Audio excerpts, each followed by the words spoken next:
working to book the band for local makeup shows. 3 members of the Cubs and Sox will play tonight in the Major League Baseball All-Star Game.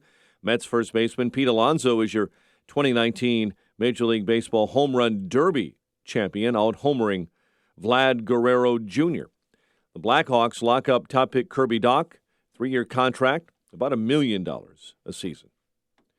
The News is a service of Credit Karma. Get your truly free credit scores and free credit monitoring from Credit Karma today. Download the Credit Karma app now. Credit Karma, here's to progress.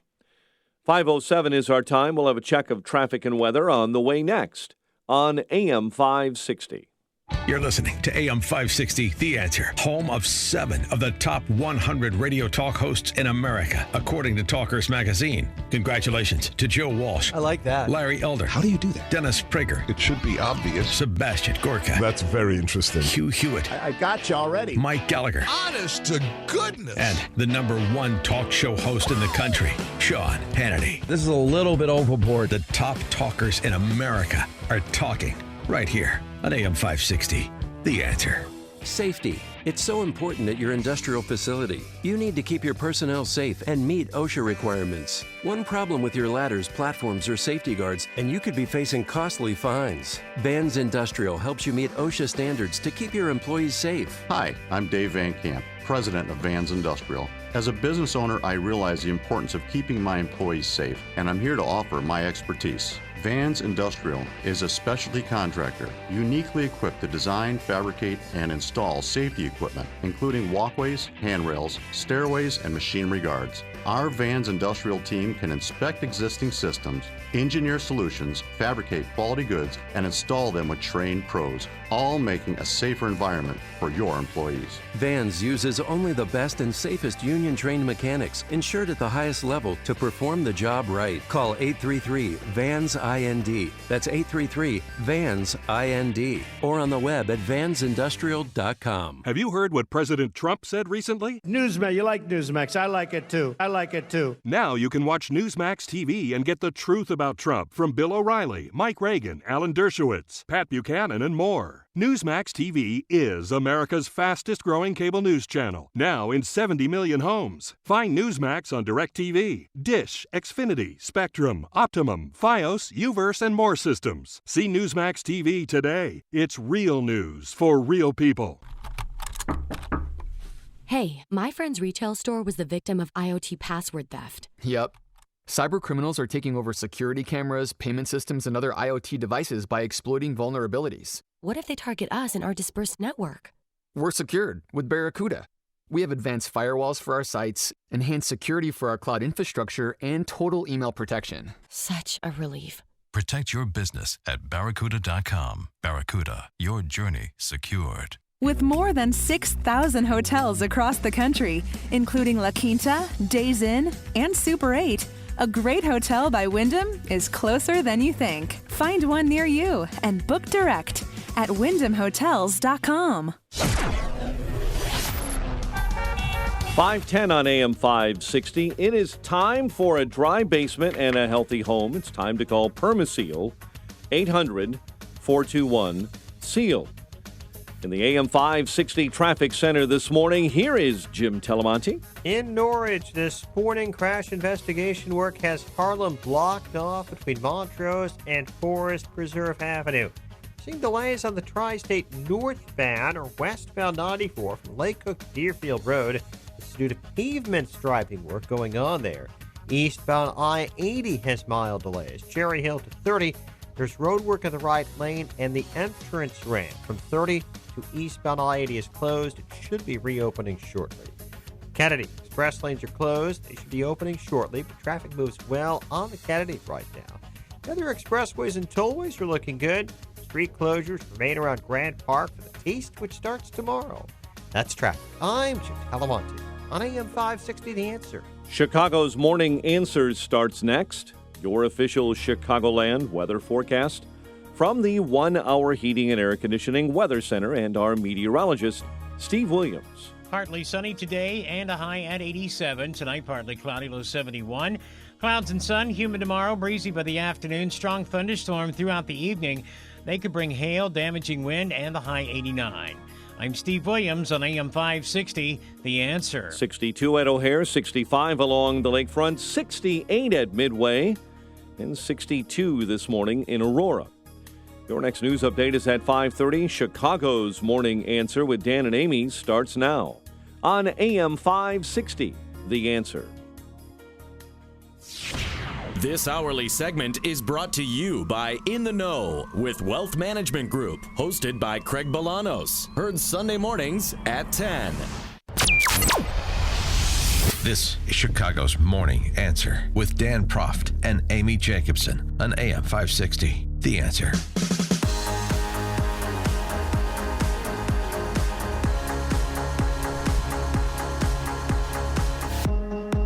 Good morning, Dan, and in for Amy J this morning is Sean from Elmwood Park. Very excited. Mike Scott in the morning. There's nothing like Mike Scott in the morning. And just a note, please do say a prayer for Amy's son, who has a health issue that's being treated today. She mentioned on the show yesterday, it's really not my place to get into detail. Just let me say it's a serious thing, so keep her and her son, her family in your thoughts, and maybe say a prayer for her today, and we'll keep you updated as we get information that Amy would like to pass on over the next couple of days about her son's status. So I just wanted to make sure that people are aware of that. All right, turning to the big story coming out of the weekend and now yesterday, Jeffrey Epstein, the serial alleged pedophile, who was in court yesterday after being indicted on multiple charges related to his conduct going back more than 15 years. Reading from the indictment, the grand jury charges, from at least in or about 2002 up to and including at least in or about 2005, the defendant enticed and recruited and caused to be enticed and recruited minor girls to visit his mansion in Manhattan, his estate in Palm Beach, to engage in sex acts with him, after which he would give the victims hundreds of dollars in cash. Moreover, in order to increase the supply of victims, Epstein paid certain of his victims to recruit additional girls to be similarly abused by Epstein. In this way, he created a vast network of underage victims for him to sexually exploit in locations including New York and Palm Beach. The victims described herein, and there's 3 unnamed minor victims, for these particular charges, even though there are allegations of dozens, perhaps hundreds more. The victims described herein were as young as 14 years old at the time they were abused. He sought out minors and knew that many of his victims were in fact under the age of 18 because the victims in some instances expressly told him their age. In creating and maintaining this network of minor victims, he worked and conspired with others, including employees and associates, who facilitated his conduct by, among other things, contacting victims, scheduling their sexual encounters with Epstein at his New York residence and at the Palm Beach residence. That last piece starts to get into what people are, of course, talking about, is the other shoes that may drop. Epstein, here we go again. We knew about R. Kelly for decades. People have known about Jeffrey Epstein for decades. And there have been opportunities to hold him to account that were missed, perhaps purposely, some would argue, including in Miami with Alex Acosta, the former U.S. attorney down there who is now President Trump's labor secretary, who essentially cut Epstein a sweetheart deal. He served 13 months in prison. He's a convicted felon. He's a registered sex offender. However, and this is in violation of the law, Acosta never made the victims aware of the agreement he entered into with Epstein. And that's a problem, in addition to the judgment call to make that deal in the first place. So I think there's a legitimate question about Alex Acosta's survival as Trump's labor secretary. In addition to that, of course, Jeffrey Epstein was able to skirt justice for so long, in part, some would argue, I would argue, because he had very, very powerful friends, including former President Bill Clinton and, to some extent, current President Donald Trump. And the problem I have with this entire scenario is it's you know that this precedes even that. This is one of those things that the people who traveled in these circles, the country club elite, knew about this for well longer than is being disclosed or even talked about. Well, you're right. And Vicky Ward, who is a reporter for Vanity Fair, wrote a profile piece on Jeffrey Epstein in 2003 because among those things that are unsavory about Epstein is exactly the source of his vast wealth. That's what I was going to ask you. How does he make his money? He's a loin lottery trust fund kid. He reportedly was this hedge fund Wall Street whiz, except the Wall Street whizzes don't know him in that space. So how do you not know a whale like this that has this kind of money if you're in that bubble? Of course. He was at Bear Stearns for a time. He started out as a teacher at a private school. Then he was at Bear Stearns for a time. And then all of a sudden he became the billionaire whisperer to some extent.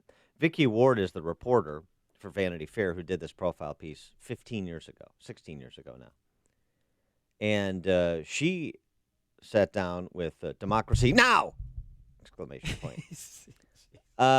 And the conversation was about that piece in which she had two interviews, girls that were willing to go on the record about Epstein's criminal sexual behavior. And Graydon Carter, the celebrated editor of Vanity Fair up until a couple of years ago, spiked that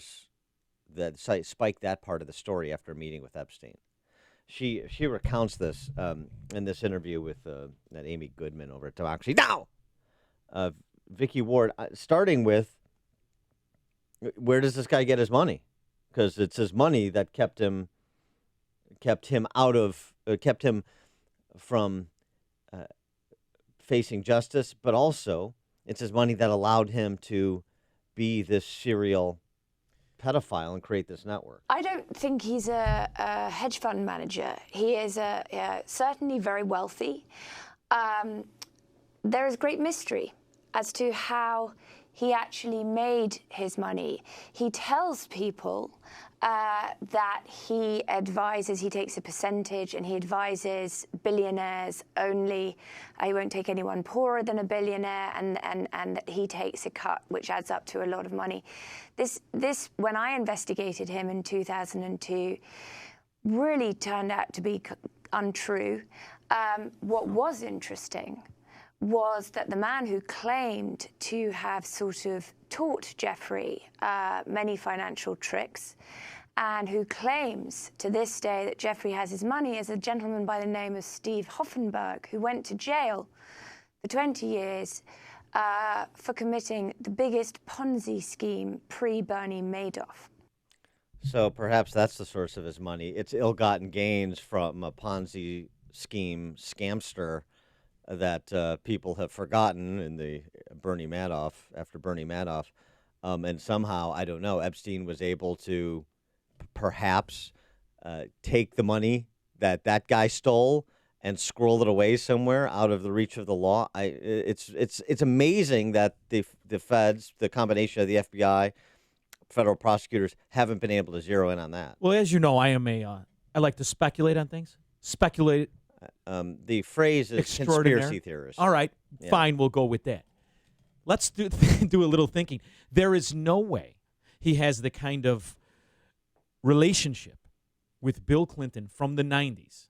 There is no way he is not interwoven with some sort of a government scheme. I predict the more they dig into his past, the more you find out the similarities of some sort of government collusion with this guy. Oh, collusion. Because collusion listen, has been called. When you see a politician and a money bundler, that's either a relationship that's being cultivated, that's either a relationship that exists with government funding and said money bundler, or one that's being cultivated. Well, Epstein was this noted philanthropist, right? He was part of the Clinton Global Initiative and other causes, because that's the license for a monster to behave like a monster. It's the same thing with Harvey Weinstein. I don't have time to worry about these accusations against me. I'm too busy fighting the NRA. being a man of the left is license for some of these barbarians. They think it is, at least. It sort of has been conferred to them a license to behave the way they behaved. Now, on Bill Clinton issued a statement about Epstein because his name has been bandied about because of his relationship with Epstein and the number of trips he allegedly took on the ghoulishly named Lolita Express, which was the name given to Jeffrey Epstein's private plane for these events with young girls, this criminal sexual predation of young girls. I don't think Vladimir Nabokov's family is ecstatic about that name. President Clinton, this is the Clintons' statement. President Clinton knows nothing about the terrible crimes Jeffrey Epstein pleaded guilty to in Florida some years ago, or those with which he has recently been charged in New York. In 2002 and 2003, President Clinton took a total of 4 trips on Jeffrey Epstein's airplane, 1 to Europe, 1 to Asia, 2 to Africa, which included stops in connection with the work of the Clinton Foundation. Staff supporters of the foundation and his Secret Service detail traveled on every leg of the trip. He had 1 meeting with Epstein in his Harlem office in 2002, and around the same time made 1 brief visit to Epstein's New York apartment with a staff member and his security detail. He has not spoken to Epstein in well over a decade and has never been to Little St. James Island, Epstein's ranch in New Mexico, or his residence in Florida. And if you believe that, you believe he's happily married to Hillary. I liked Professor Bobby George's response to Clinton's statement. I did not engage in sexual improprieties arranged by that man, Mr. Epstein. Yeah, it's very detailed in terms of his interactions with Epstein. I don't know that they're exhaustive. I'm not sure that Bill Clinton should be given the benefit of the doubt in telling the truth. Very detailed, but not really dispositive of the issue at hand, which is sort of what Professor George is getting. Where's the FBI? Well, the FBI was investigating this. But, I mean, this guy was the president. Bill Clinton was the president. With respect to Clinton. Where is the FBI? So you mean to tell me, on one hand, the FBI is so astute in their duties that they start to surveil a running candidate to be a nominee for the Republican Party. They're so on top of their game that they are investigating the mere launch of a Donald Trump candidacy. But on the other hand, they're so inept that they have a president who was the president in the 90s and now starts to hang around with a supposed billionaire, financier, Wall Street extraordinaire. And you don't even know where his money came from. This is a guy that is associating with an American president. Don't you think that maybe those guys should be maybe looked into a little bit? Well, and it's interesting because back in 2015, one of Trump's interviews with Sean Hannity, Trump made mention of Bill Clinton and Jeffrey Epstein. Bill Clinton. Nice guy. Got a lot of problems coming up, in my opinion, with the famous island with Jeffrey Epstein. A lot of problems. That's 4 years ago. Yeah. So, again, particularly in those rarefied circles, Jeffrey Epstein's exploits seem to have been relatively well known.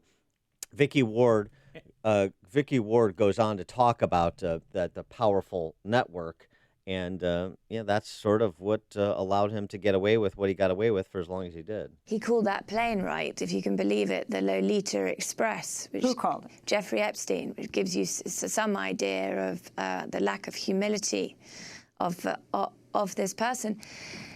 His power, I think the whole reason he has got away for so long is the extraordinary network of powerful people that he could bring down with him.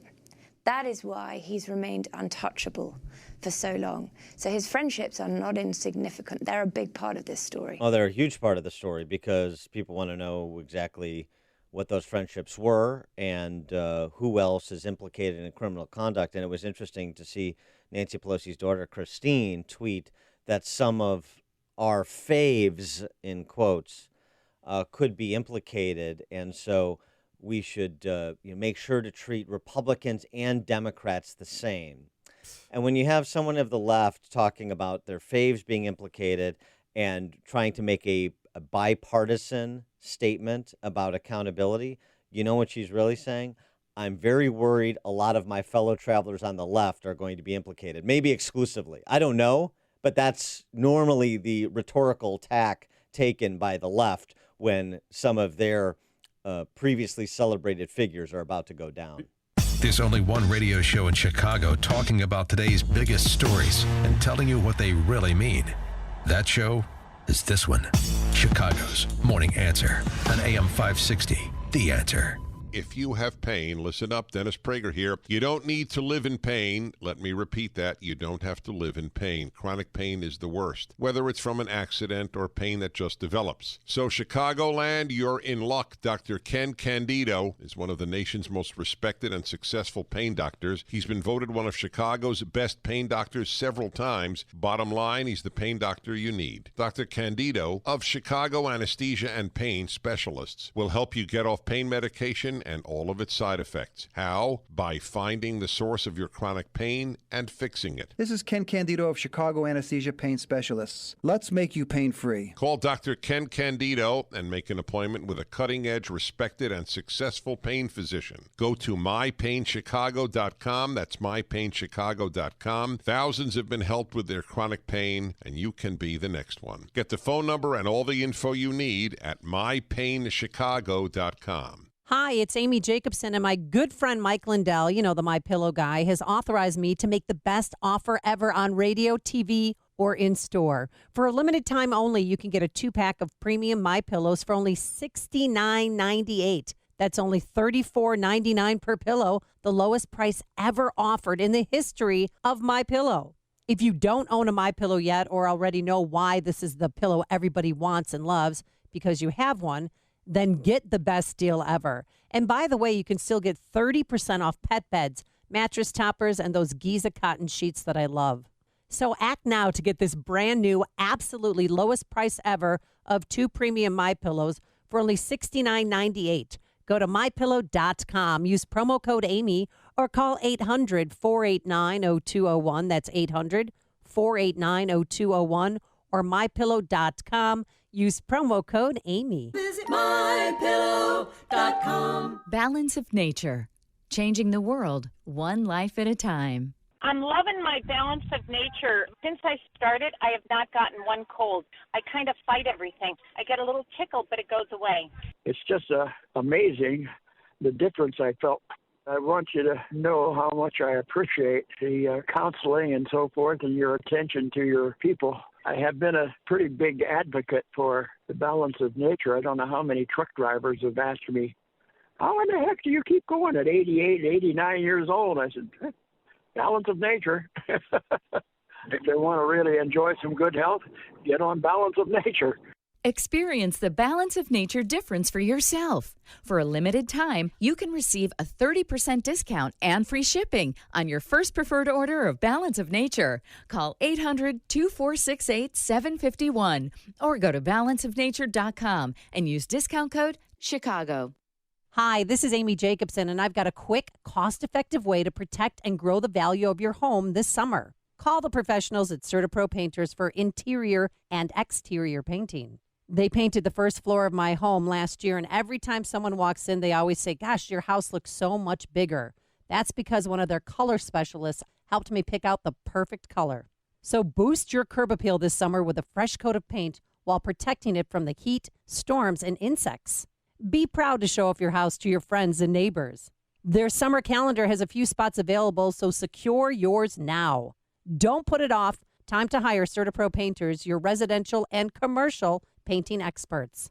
You can schedule a free estimate online at CertaPro.com. That's Certa with a C, or call 1-800-GO-CERTA. Each CertaPro Painters business is independently owned and operated. Get a free estimate at CertaPro.com or call 1-800-GO-CERTA. CertaPro Painters, we do painting, you do life. AM 560, The Answer. Coming up at 5:38, I'll take your calls, 312-642-5600, turnkey.pro answer line. We're sticking on the topic of Jeffrey Epstein and the political implications. Should President Trump ask for the resignation of his labor secretary, Alex Acosta? We'll take that up after we check the headlines with Mike Scott. 62 degrees this morning at 5:31. The U.S. Court of Appeals We'll hear an argument over the Affordable Care Act today that could threaten what remains of that law. Our reporter Mark Mayfield has a preview of that case. Obamacare has come under frequent legal challenges since it was passed in 2010. The Supreme Court had ruled that charging a fine for people who aren't insured was a tax and within the powers of Congress. But Congress repealed that fine in 2017, and a lower court held that that move invalidated the entire law. That's the issue that's now before the appellate court. Mark Mayfield, NBC News Radio. Eric Swalwell dropping out of the Democratic presidential race. Today ends our presidential campaign. Swalwell dropping out, announced his bid only about 3 months ago, but his campaign failed to gain any traction. Federal prosecutors in New York laying out sex trafficking charges against politically connected billionaire Jeffrey Epstein. Epstein is charged in a 2-count indictment. First, conspiracy to commit sex trafficking, and second, the substantive crime of sex trafficking of underage girls. New York U.S. Attorney Jeffrey Berman wants Epstein detained because of his vast resources. He's charged with creating a network allowing him to sexually exploit and abuse dozens of underage girls. A federal judge is blocking the Trump administration from forcing drug companies to disclose prices in TV ads. Looks like a tropical depression is forming off the Gulf Coast. Forecasters say it could turn into a hurricane, about an 80% chance that depression will form by the end of this week. 2 teens here in Chicago wounded following a shooting on the west side. It happened in the 700 block of North Lawndale Avenue. Hearings are underway to decide the fate of a Chicago police officer who shot and killed Quintonio LeGrier and Betty Jones. Chicago Police Board began hearing evidence yesterday to decide whether Officer Robert Rialmo violated department rules in the 2015 shooting. A Chicago man is accused of pulling a gun at an Evanston Burger King and is being held without bond. Police say the patron threatened another customer and flashed a handgun after an employee denied him entry into a woman's restroom at the restaurant on Orrington Avenue, June 28. President Trump coming back to southeast Wisconsin, but he's not going to rally the faithful. Instead, the Milwaukee Journal-Sentinel says the president will be in town Friday for a $2,000 per person fundraiser. President's visit will come one day after a handful of Democrats will be in Milwaukee for a presidential town hall. Well, we know how you like chicken, and that means Cow Appreciation Day at Chick-fil-A will result in some big lines and free chicken for you. Chicago sports, Pete Alonso, the 2019 Major League Baseball Home Run Derby champ. Astros ace Justin Verlander will start for the AL. Dodgers standout Jin Ryu will take the mound for the Nationals. 5:34 and a check of traffic and weather on the way next on AM 560. Dennis Prager says the president can't win in the eyes of the left. Their attitude is you attack the president no matter what he does. That's the left's view, period.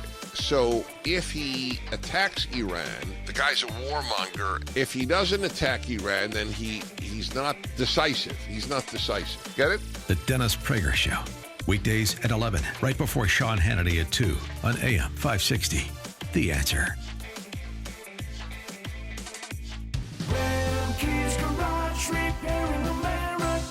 If your business depends on a Sprinter or light-duty diesel, you can't afford to have just anyone care for your major investment and important equipment. From a single vehicle to an entire fleet, depend on the experts at Remke's Garage to fix your Sprinter, Duramax, Cummins, or Power Stroke vehicle. Only go to the experts at Remke's Garage. Remke's doesn't just fix problems, they find solutions. Remke's goal is making sure you never lose a dollar of business. That's why owner Joe Remke will customize a maintenance plan specific to your unique vehicle. Remke's Garage specializes in Sprinter and light-duty diesel vehicles. Their commitment to your business is backed with a complimentary maintenance plan and free 2-year warranty on all parts. They'll pick up, deliver, and offer you a loaner vehicle for free. Go to remkesgarage.com to schedule your free maintenance plan consultation. That's REMKES Garage.com. That's Remke's, spelled REMKES Garage.com.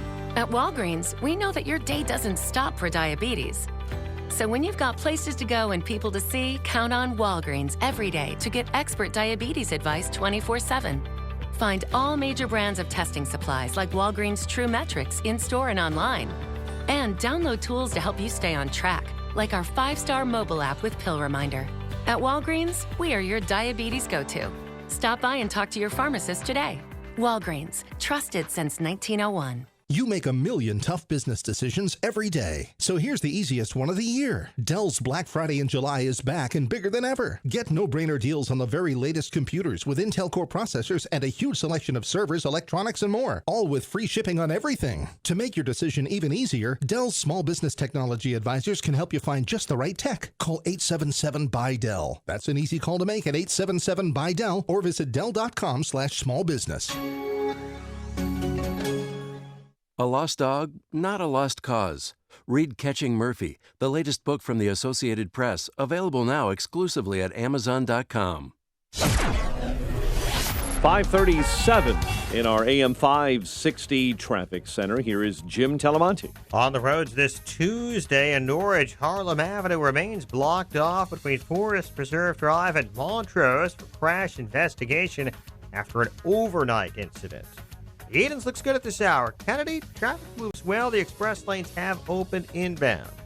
No significant delays to report yet on the Eisenhower. We see a little bit of congestion, though, between 17th Avenue and Des Plaines Avenue. Inbound Stevenson. It's tight Cicero to Kedzie and Ashland to the Rhine. About 3 minutes worth of delays. Inbound Rhine, you've got a 2 or 3 minute delay from Cermak into downtown. Bishop Ford, about a 2 minute delay, Cottage Grove to the merge. The northbound tri-state is tight from Lake Hook to Deerfield Road with some pavement striping going on. That's traffic. I'm Jim Talamonte on AM 560 The Answer. Chicago's Morning Answer continues next. Your official Chicagoland weather forecast from the 1 Hour Heating and Air Conditioning Weather Center. Partly sunny, 87. Low of 71 overnight. And tomorrow could bring us some strong storms and some damaging winds and hail. High of 89.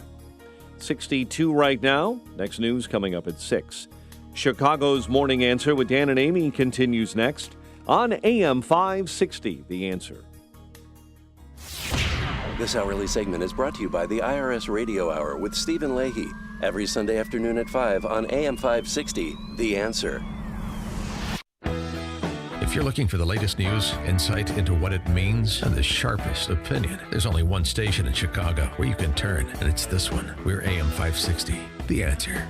Good morning, Dan, and in for Amy J this morning, Sean from Elmwood Park talking about the Jeffrey Epstein indictment, the political implications and fallout from that indictment, starting with President Trump's Labor Secretary, Alex Acosta, who was the U.S. Attorney for the Southern District of Florida in 2008. He supervised the group of lawyers that forged the Epstein deal. He was asked about it. He was pointedly during his confirmation hearing, got confirmed anyway. Members of the Acosta team from that period have said they lacked the evidence to prove Epstein had violated federal law, so did as much as they could to see that justice was served with respect to the 13-month sentence that Epstein negotiated with the U.S. Attorney's Office back in 2008. One of the problems, in addition to the light sentence, particularly in light of everything that we now understand to be true a decade later, is that the deal that Acosta made with Epstein wasn't disclosed to the victims. I'll tell you what, I'm reading this article that you printed up from But Vanity Fair. so the question, though, hold on. So the question is, should Trump ask for the resignation of Alex Acosta? 312-642-5600, turnkey.pro answer line, 64636DA, turnkey.pro text line. This article that you had printed up from Vanity Fair, this shows that his political ties, his connections to the political body, go back to 1987. This is over 30 years. He's a 60-year-old man. This is Sean is referring to a 2011 Vanity Fair piece. Interesting. The talented Mr. Epstein, which is to borrow from the talented Mr. Ripley, which is not a compliment. So again, the D.C. Eastern Seaboard media knew who this guy was. The elites, certainly in close circles, knew who this guy was, and he had a way of as some business associates describe in this 2011 piece, of getting under people's skin, befriending people with means, and leveraging those relationships ostensibly to develop some additional means for himself. And it looks like Blue Horseshoe loves Jeffrey Epstein because everything he's attached to has a hint of skullduggery amongst it. There's not just the country club omerta of his sex life and all the rest of it. I'm talking about his finances. This is very shady stuff from 1987, very politically connected and insider connected. Well, here again, and this is per Vicky Ward's reporting, which was picked up on 8 years later in this Vanity Fair piece. Stephen Jude Hoffenberg was sued by the SEC, froze his assets in 1993, he tried to buy the New York Post. He was then sentenced to 20 years for bilking investors out of more than $450 million in one of the largest Ponzi schemes in American history. And Vicky Ward suggests that per Steve Hoffenberg, the Ponzi schemer, that the Ponzi schemer may have gotten schemed by Jeffrey Epstein, Sure. and that's the real source of his wealth and his ability to... He hid his money with Epstein. Epstein absconded with the funds. Well, yeah, I wouldn't say hid it because he's complaining about it. Hoffenberg is.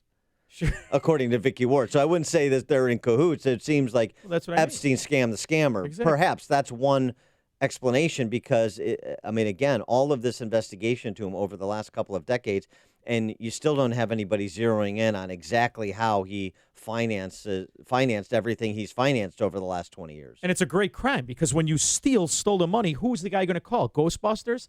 Epstein absconded with the money in the first place. He has no way to get anything back. He has no legal recourse. It's the perfect crime by Epstein. Well, except that if he's complaining about it publicly, you would think that would alert authorities. And with the investigation, both by the U.S. Attorney's Office in the Southern District of Miami and now the Southern District of New York, you think, hey, we'll get him on the sex crimes. That's long overdue. But if there are additional financial crimes, why not roll it all up? But if you're friends with the people who are in charge of the authorities, i.e. Bill Clinton, authorities have a way of not looking at you. They have a way of just peering over you. I mean, after all, as we learned from the recent years of the FBI, they've got interns to date and candidates to investigate. Well, again, let's hear from some of the victims who have publicly spoken about what Jeffrey Epstein did to them. I went from an abusive situation to being a runaway to living in foster homes to just already being hardened by life on the streets. The other girls that I personally know of that were coming from trailer parks, that were having gun shootings, drugs. My mother was on drugs at the time, and she couldn't provide for me, and I was pretty much homeless. One child would be lured over, would be paid substantial sums of money, would be offered the further inducement of being paid a bounty for anybody else that she was able to bring to Epstein. A network developed where many young girls in the same kinds of circumstance wound up being victimized. The three of us slid into the backseat of the cab and we drove, and I remember just driving down Okeechobee Boulevard and thinking how I had never been on Palm Beach Island before in my whole entire life, that I had lived in West Palm Beach. By the time I was 16, I brought him up to 75 girls, all the ages of 14, 15, 16, people going from 8th grade to 9th grade at just school parties is where I'd recruit him from. All Jeffrey cared about was go find me more girls. His appetite was insatiable. He couldn't stop. He wanted new, fresh, young faces every single day. That was from a report from a network affiliate in Miami. Also, the Miami Herald picked this story up over the last couple of years and relitigated a lot of the issues, as well as got victims to come forward and speak and put them on the record in a way that Vicky Ward at Vanity Fair tried to do in 2003, but the story was spiked by Graydon Carter. She describing exactly what happened to her story. I was not told about this. He came in, he had a private meeting with the magazine's then editor, Graydon Carter. After which, I was informed that Graydon believed Jeffrey Epstein. I was told that Jeffrey Epstein had told Graydon that he was, quote unquote, sensitive about the women. And so they would be pulled from the story, so it would now be a business story. Mm-hmm. Scumbag this guy is. So when Pelosi's daughter talks about her faves being implicated, Graydon Carter, who was part of the celebrity circle on the East Coast as well as in Hollywood, is one of them for turning a blind eye when his reporter had minor victims willing to go on the record. Again, in the indictment, you have 3 unnamed minors as witnesses to substantiate the charges, but we're talking about dozens, perhaps hundreds of other young girls. Yeah, but they were not rich. They weren't connected. That's how he preyed on them. Right. They weren't connected to any powerful Democrats. They weren't connected to any powerful politicians of any Republican or Democrat. So that's the tale of how he got away with it for over 30 years. It's exactly like Harvey Weinstein. You're going to pretend they didn't know about it? The good news is once they're caught, rather than expose the climate of corruption, the country club omerta, they'll turn like jackals and eat their own until the media turns an eye, and then we don't talk about it anymore, and half the case gets dismissed, and he'll go away for another 13 months to a jail, by the way, instead of how I want to treat him. I don't think so. Oh, please. They should. I don't think so. I don't think Jeffrey Epstein is going to wiggle off this hook. Let's put implants on his back and him in a miniskirt and drop him in general population in Folsom. That's how you should treat this scumbag. But he'll get away with it again. Yeah, I'm not so cynical about him getting away with it this time because the U.S. Attorney's Office, by the way, in Southern District, asking for other girls who've been victimized to come forward. So, it starts with 3 and it can quickly build to dozens of others because, frankly, you have people come forward and it gives other people who are victims courage to come forward too. We've seen that play out before. So hopefully that'll be the case with Jeffrey Epstein. He's facing life in prison. And obviously, assuming these charges are true, which I'm assuming, that is exactly what he deserves is life in prison. Now, a couple of other things. Because these cases are so high profile, sometimes you have real victims and sometimes you have charges that can't be substantiated. Let's just say that. And so one of the high profile people who's normally a man of the left, but has been a man effectively defending Trump, we've had him on the show many times, Alan Dershowitz. Sure. He's been accused of participating in these Jeffrey Epstein parties with young girls. Sure it's not Woody Allen and they just have him confused?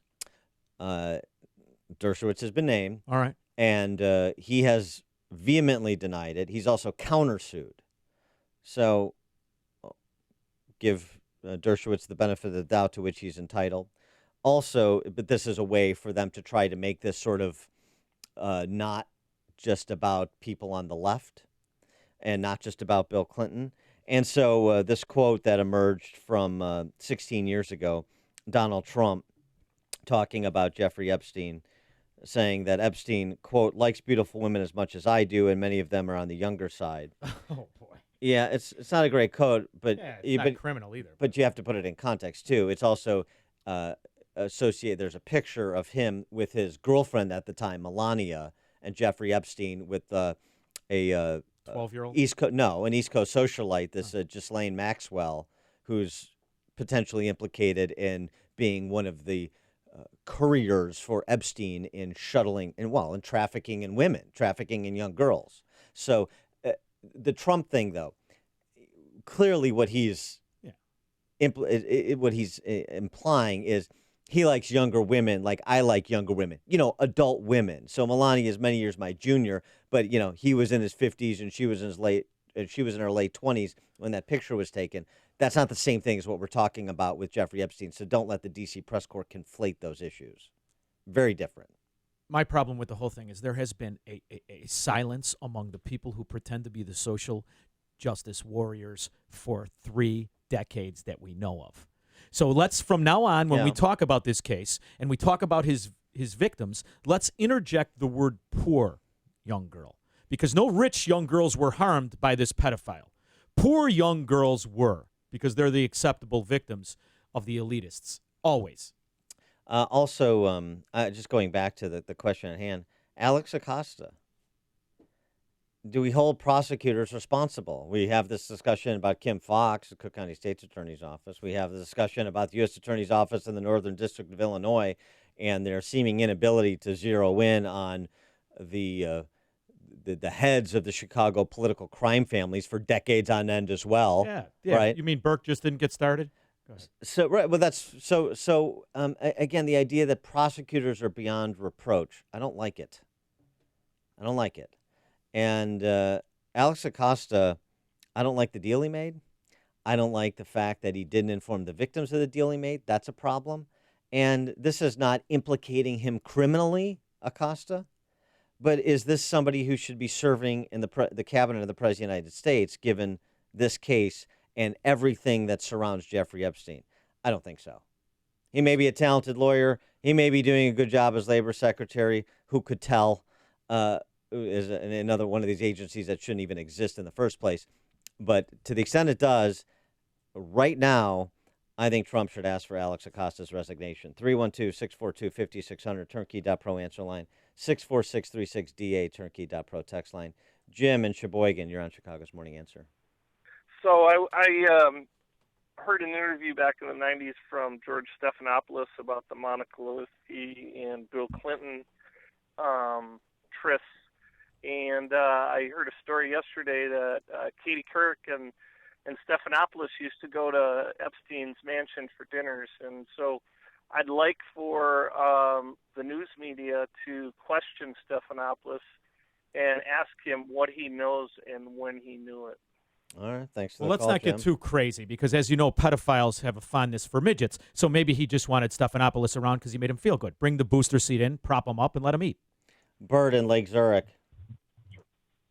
Hey, Dan, I was just wondering, I know you're probably going to dismiss this as just a conspiracy theory that came up a couple years back, but now that we see all this evidence coming to light, what do you think about the whole Pizzagate thing that happened 2 years ago, and does that seem to be as incredible or non-believable a story now after we have this information about Epstein?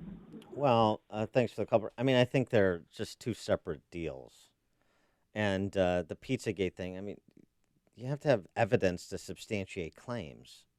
And, I mean, I'm not recalling all of the particulars, but I recall at the time being wholly unpersuaded by the assertions because of a lack of evidence.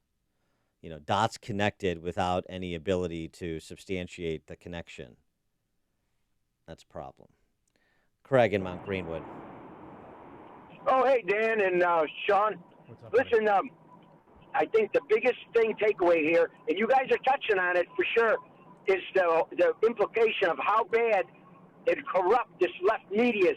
This thing over all these decades, if we had a media that was fair and square, this involved the Clintons, who knows whatever, with Pelosi's daughter making the comments and whatever she knows, and with Stephanopoulos' Sean's midget and all that kind of thing.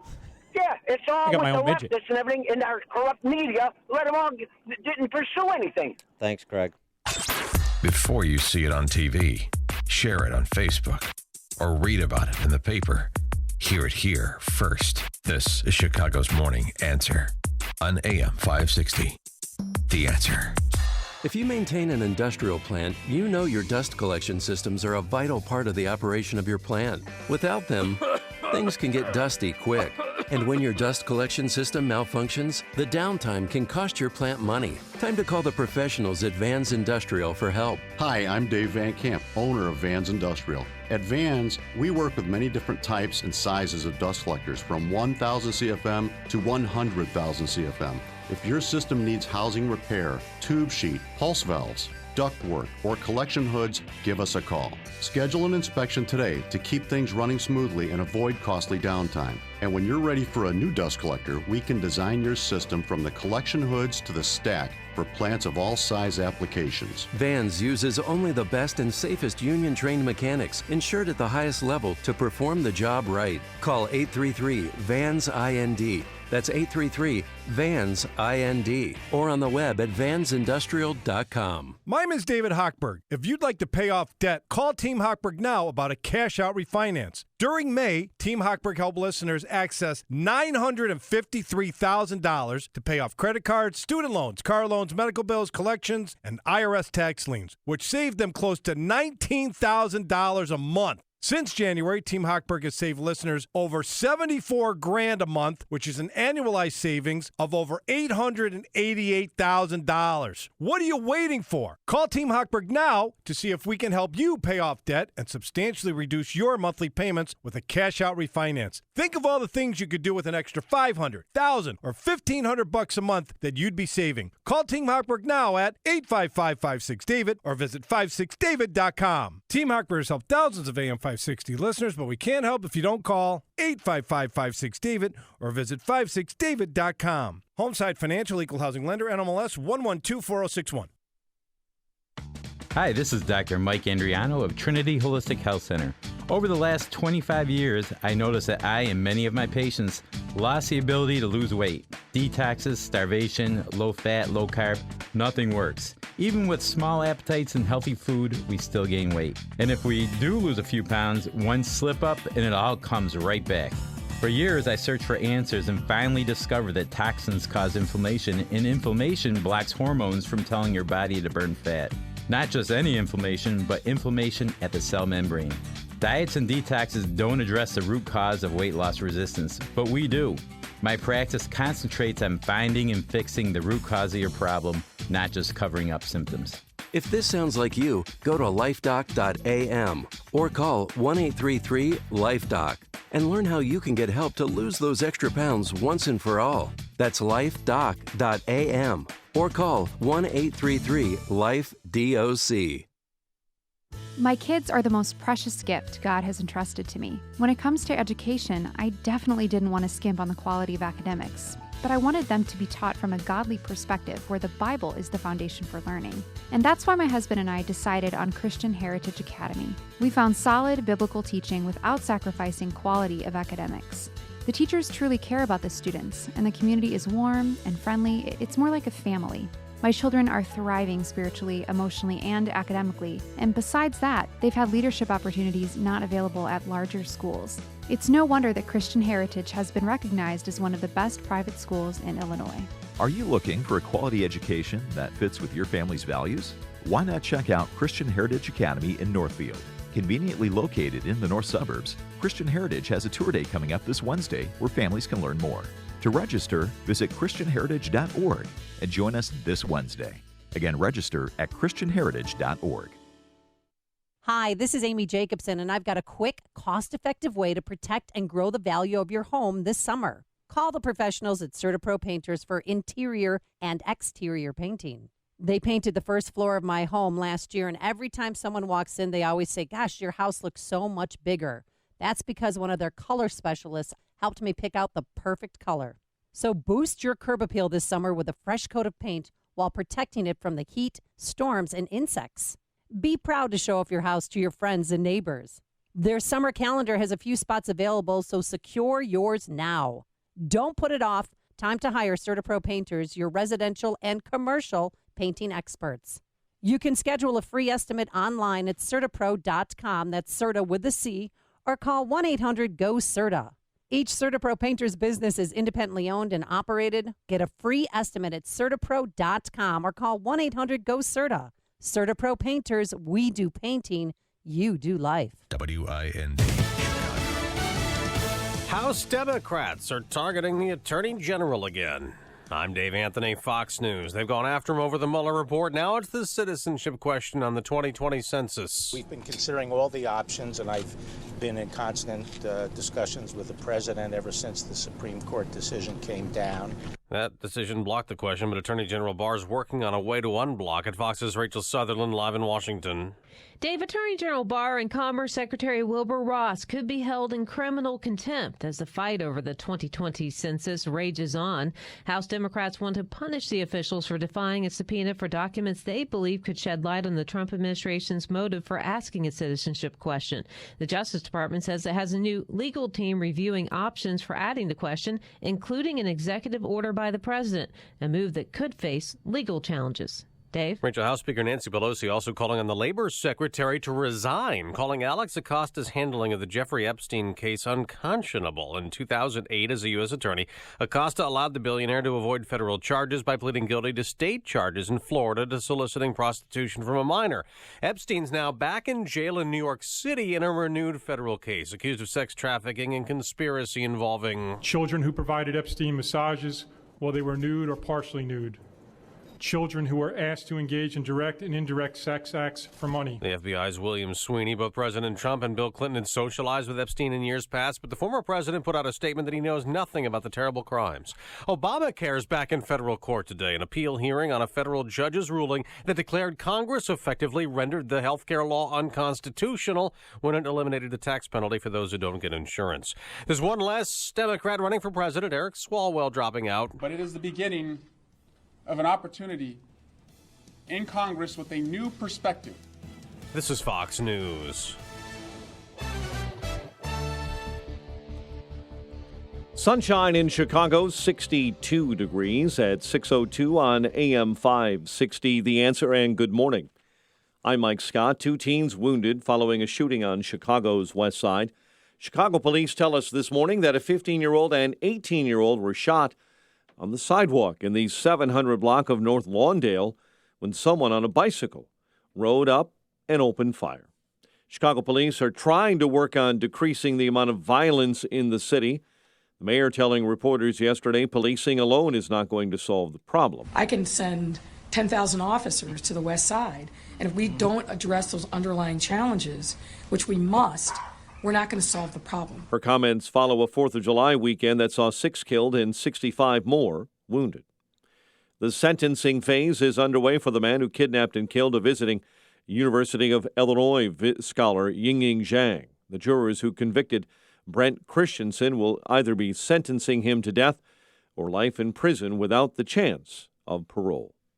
The estate of A.J. Friend is considering filing a wrongful death lawsuit against the Illinois Department of Children and Family Services. The parents of the 5-year-old Crystal Lake boy are charged in his killing. McHenry County judge appointing a bank as administrator of AJ's estate yesterday. The move now allows attorneys for the estate to investigate the state's handling and sue DCFS. Illinois parents looking for a break on college costs used to look to Wisconsin. Not anymore. Tuition may be staying put at UW-Madison, but now the school wants to charge more for just about everything else. University leaders are suggesting raising the price for room and board, especially for out-of-state students, student fees, and meal plans. Regents will vote on the price hikes on Thursday. Mets first baseman Pete Alonso, your 2019 Major League Baseball Home Run Derby champion. The Astros ace Justin Verlander will start for the AL. Dodgers standout Jin Ryu takes the mound for the Nationals tonight. The Blackhawks lock up top pick Kirby Dach, 3-year deal, about $1 million a season. The news, a service of Credit Karma. Get your truly free credit scores and free credit monitoring from Credit Karma today. Download the Credit Karma app now. Credit Karma, here's to progress. 6:04 and a check of traffic and weather on the way next on AM 560. Sean Hannity sees retaliation from the president. The shooting down in international waters of a drone, an American drone, by Iran. I know a lot of people expected the loose cannon Donald Trump to race out there and go out and bomb them to smithereens. Oh, I think a response is coming, by the way. I have no doubt a response is coming. But it will be on his time. The Sean Hannity Show.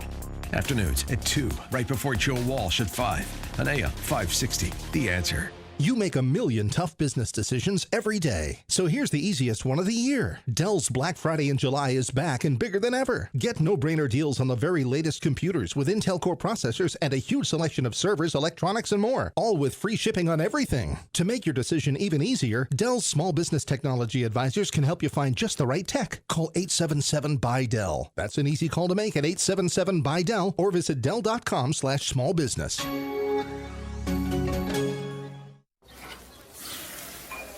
Summer is here, and Matt's got the barbecue out all ready to grill. That's why he trusts Super Poly Grip, so he can enjoy his steak with full confidence. Poly Grip. Sounds like there's a party going on, but something's missing. The birthday gal's arrived, and thanks to Polydent, her bright smile is anything but a surprise. Polydent. Hi, this is Amy Jacobson, and I've got a quick, cost-effective way to protect and grow the value of your home this summer. Call the professionals at CertaPro Painters for interior and exterior painting. They painted the first floor of my home last year, and every time someone walks in, they always say, gosh, your house looks so much bigger. That's because one of their color specialists helped me pick out the perfect color. So boost your curb appeal this summer with a fresh coat of paint while protecting it from the heat, storms, and insects. Be proud to show off your house to your friends and neighbors. Their summer calendar has a few spots available, so secure yours now. Don't put it off. Time to hire CertaPro Painters, your residential and commercial painting experts. You can schedule a free estimate online at CertaPro.com, that's Certa with a C, or call 1-800-GO-CERTA.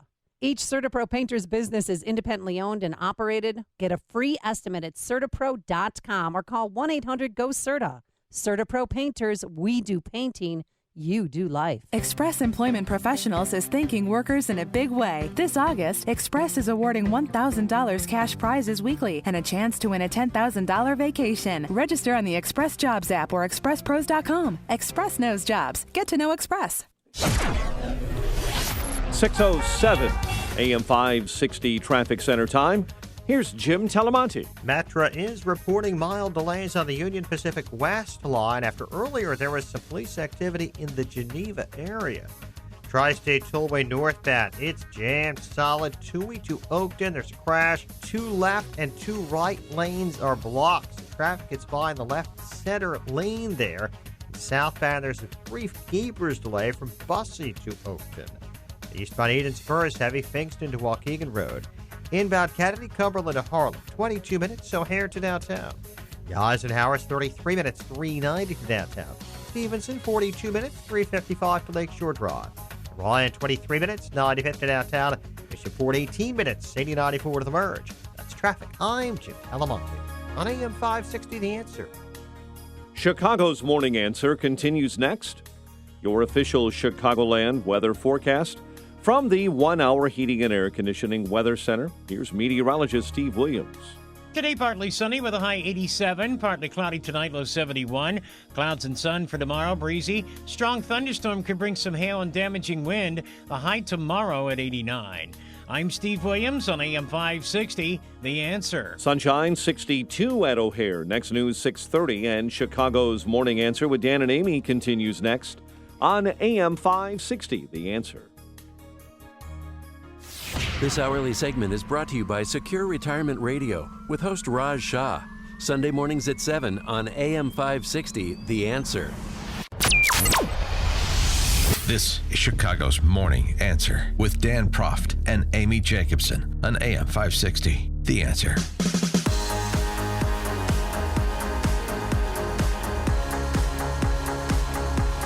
Florida is the exact same temperature, only it has an ocean.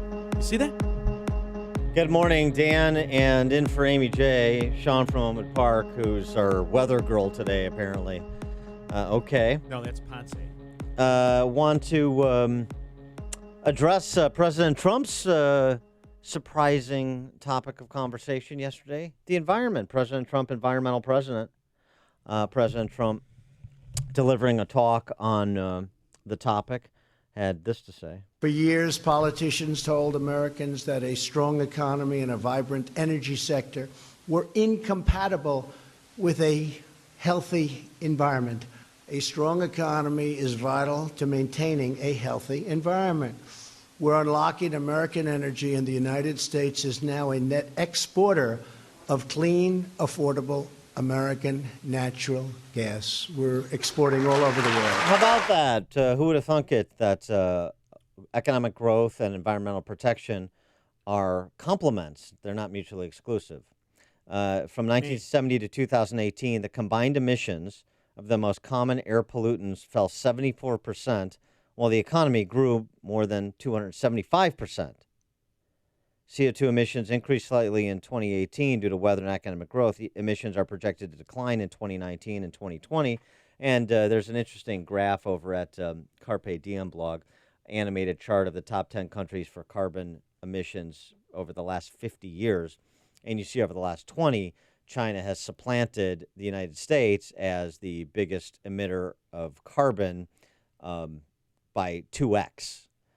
So we'll talk to Patrick Moore, the co-founder of Greenpeace, at the bottom of the 8 o'clock hour, more on this topic. But it is interesting to note the United States is reducing its emissions. We are exporting liquefied natural gas, clean energy. We're developing clean energy, and I'm not talking about windmills and solar panels and switchgrass, at least not exclusively. Developing cleaner energy that actually produces the bandwidth that you need to power the world's biggest economy. Yeah, but my problem with it is, okay, so we're playing in the arena of the created rules by the eco-Nazis, okay? And I get it, okay, look, we're doing good, the CO2. I still reject the premise that CO2 is a pollutant. It is not. And it is a fundamental problem when you concede that point and you play by these onerous rules, you're still losing. Because the reality is our energy costs should be much, much lower. It is a hidden inflation that somehow the government has started to like, and I reject that. Well, Rick Perry, he's the energy secretary. Yeah, remember him? Guy with the glasses? Does he have the glasses or no glasses? Yeah, the guy who's the secretary of the department he forgot existed when he was running for president. Rick Perry was on with Martha McCallum, and he had this to say about the president's record on the environment. This president does care about the environment, and he's doing something about it. When you think about the clean energy that America is delivering around the world, whether it's in the form of liquefied natural gas or whether it's in our renewable technologies, whether it's in our nuclear energy technologies that are going around the world, we're displacing literally tons and tons of old, dirty, burning gas emissions and coal emissions in Europe and replacing them with clean burning natural gas. So the president's got a great story to tell, not to mention the jobs that get created and the wealth and the quality of life that comes with that. This isn't it's not just a good story to tell, it's an important story to tell, particularly, I would say specifically to a younger age cohort, but so many on the left treat climate change as their religion. It's not limited to the young, but I think the young are particularly persuaded by it. And again, false choices presented by leftist demagogues, a growing economy or environmental protection. We have to deindustrialize America to protect our natural resources. And then call it progressive. Call it progressive then. All you have to do is call it progressive. See, you didn't see this because you have the imaginary kids. I have the real ones. Yes. And in school, from preschool, Earth Day is a huge thing. There's not only do they celebrate What about Earth Hour? In a juvenile fashion. Well, that's every day. And then every day, this is a topic that they browbeat the kids. So they ingrain it, the wrong information, in the children. And they've done this. My kids are probably arguably the third generation that has had this. So you're seeing the result of this is that Rick Perry has adopted the language of the eco-Nazi. Clean energy, dirty energy. That's nonsense. That on its face is nonsense. Well, that's not nonsense. But the problem is when you concede these little rules, you concede these false ideas, then you set yourself up to be manipulated. Yeah, I think the larger play and the bigger point is that the left is neither the movement of science nor economics. Let's start with the economics and energy policy, particularly since the economy continues to be the most important issue to those likely 2020 voters. as it normally is, even in good economic times. Because in part because the left is trying to gaslight people into saying these are, dire economic times and people are being left behind while the plutocrats get richer and so on and so forth. Well, that's really not the case, is it? No, but what I'm suggesting is what's dirtier than the search for lithium? What's dirtier than the creation of the batteries that run the electric car you pretend is clean? Well, you're destroying yes, right. the earth. Well, right. I mean, So the economics, the intersection of economics and science here. Let's have a little tutorial with respect to both disciplines.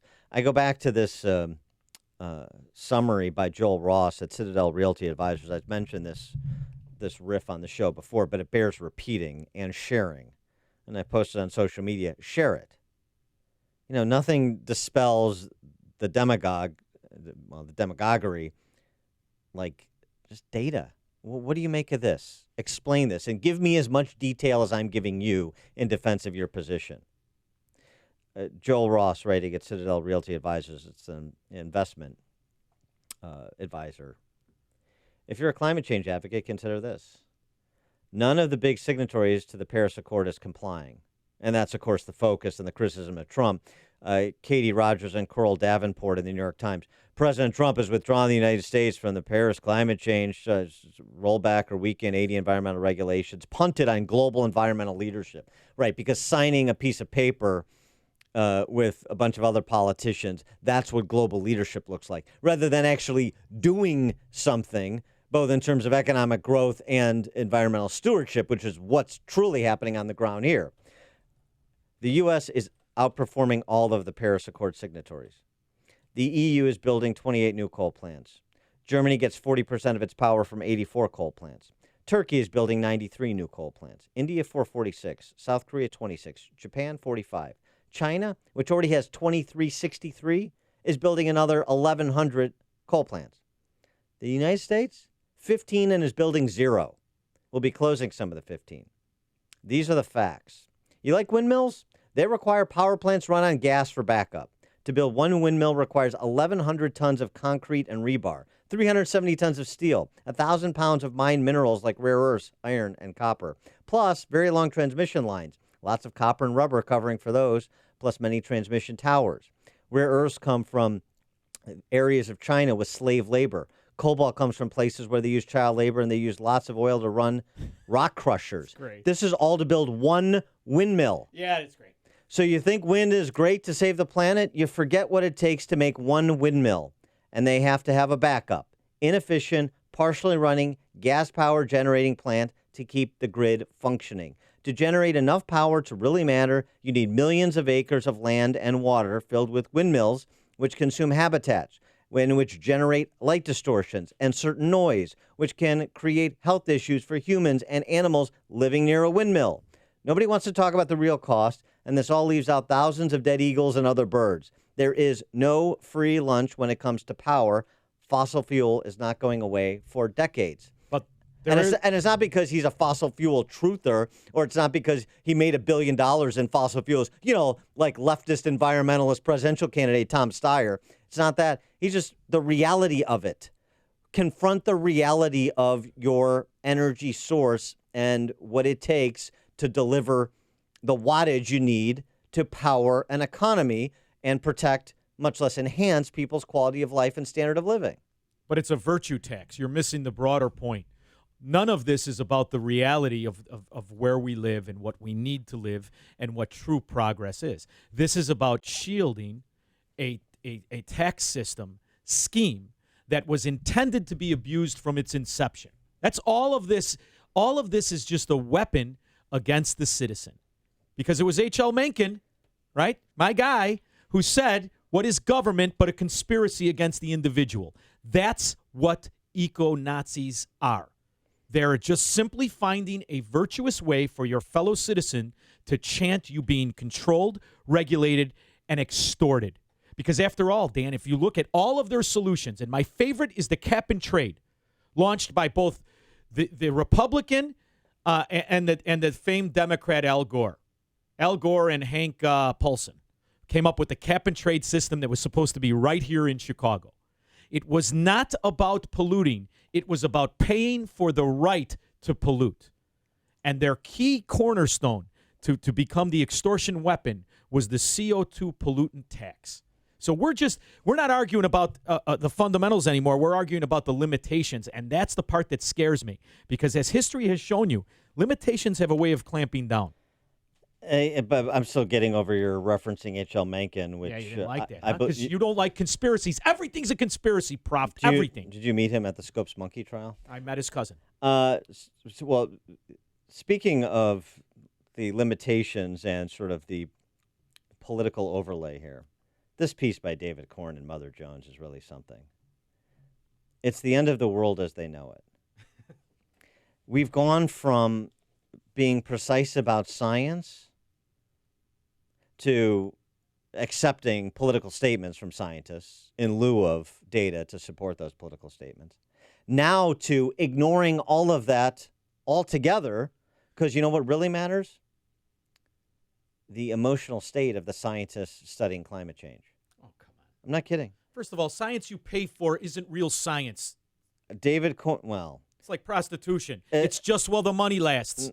As long as it's peer-reviewed and it actually comports with the scientific method, that's where we run into problems with some of this climate change science. David Korn writing, "It's hardly surprising that researchers who spend their lives exploring the dire effect of climate change might experience emotional consequences from their work. Yet, increasingly, these scientists have begun publicly discussing the psychological impact of contending with data pointing to a looming catastrophe, dealing with denialism and attacks on science, and observing government inaction in the face of climate change. Scientists are talking about an intense mix of emotions right now," says this woman who's a producer on a docuseries, Let the Science Speak, which features climate researchers describing their, I guess, de facto PTSD because some people want to apply some standards to their research. And, oh, by the way, how dare you question me? Call out frauds when they're committed. The whole thing's a fraud.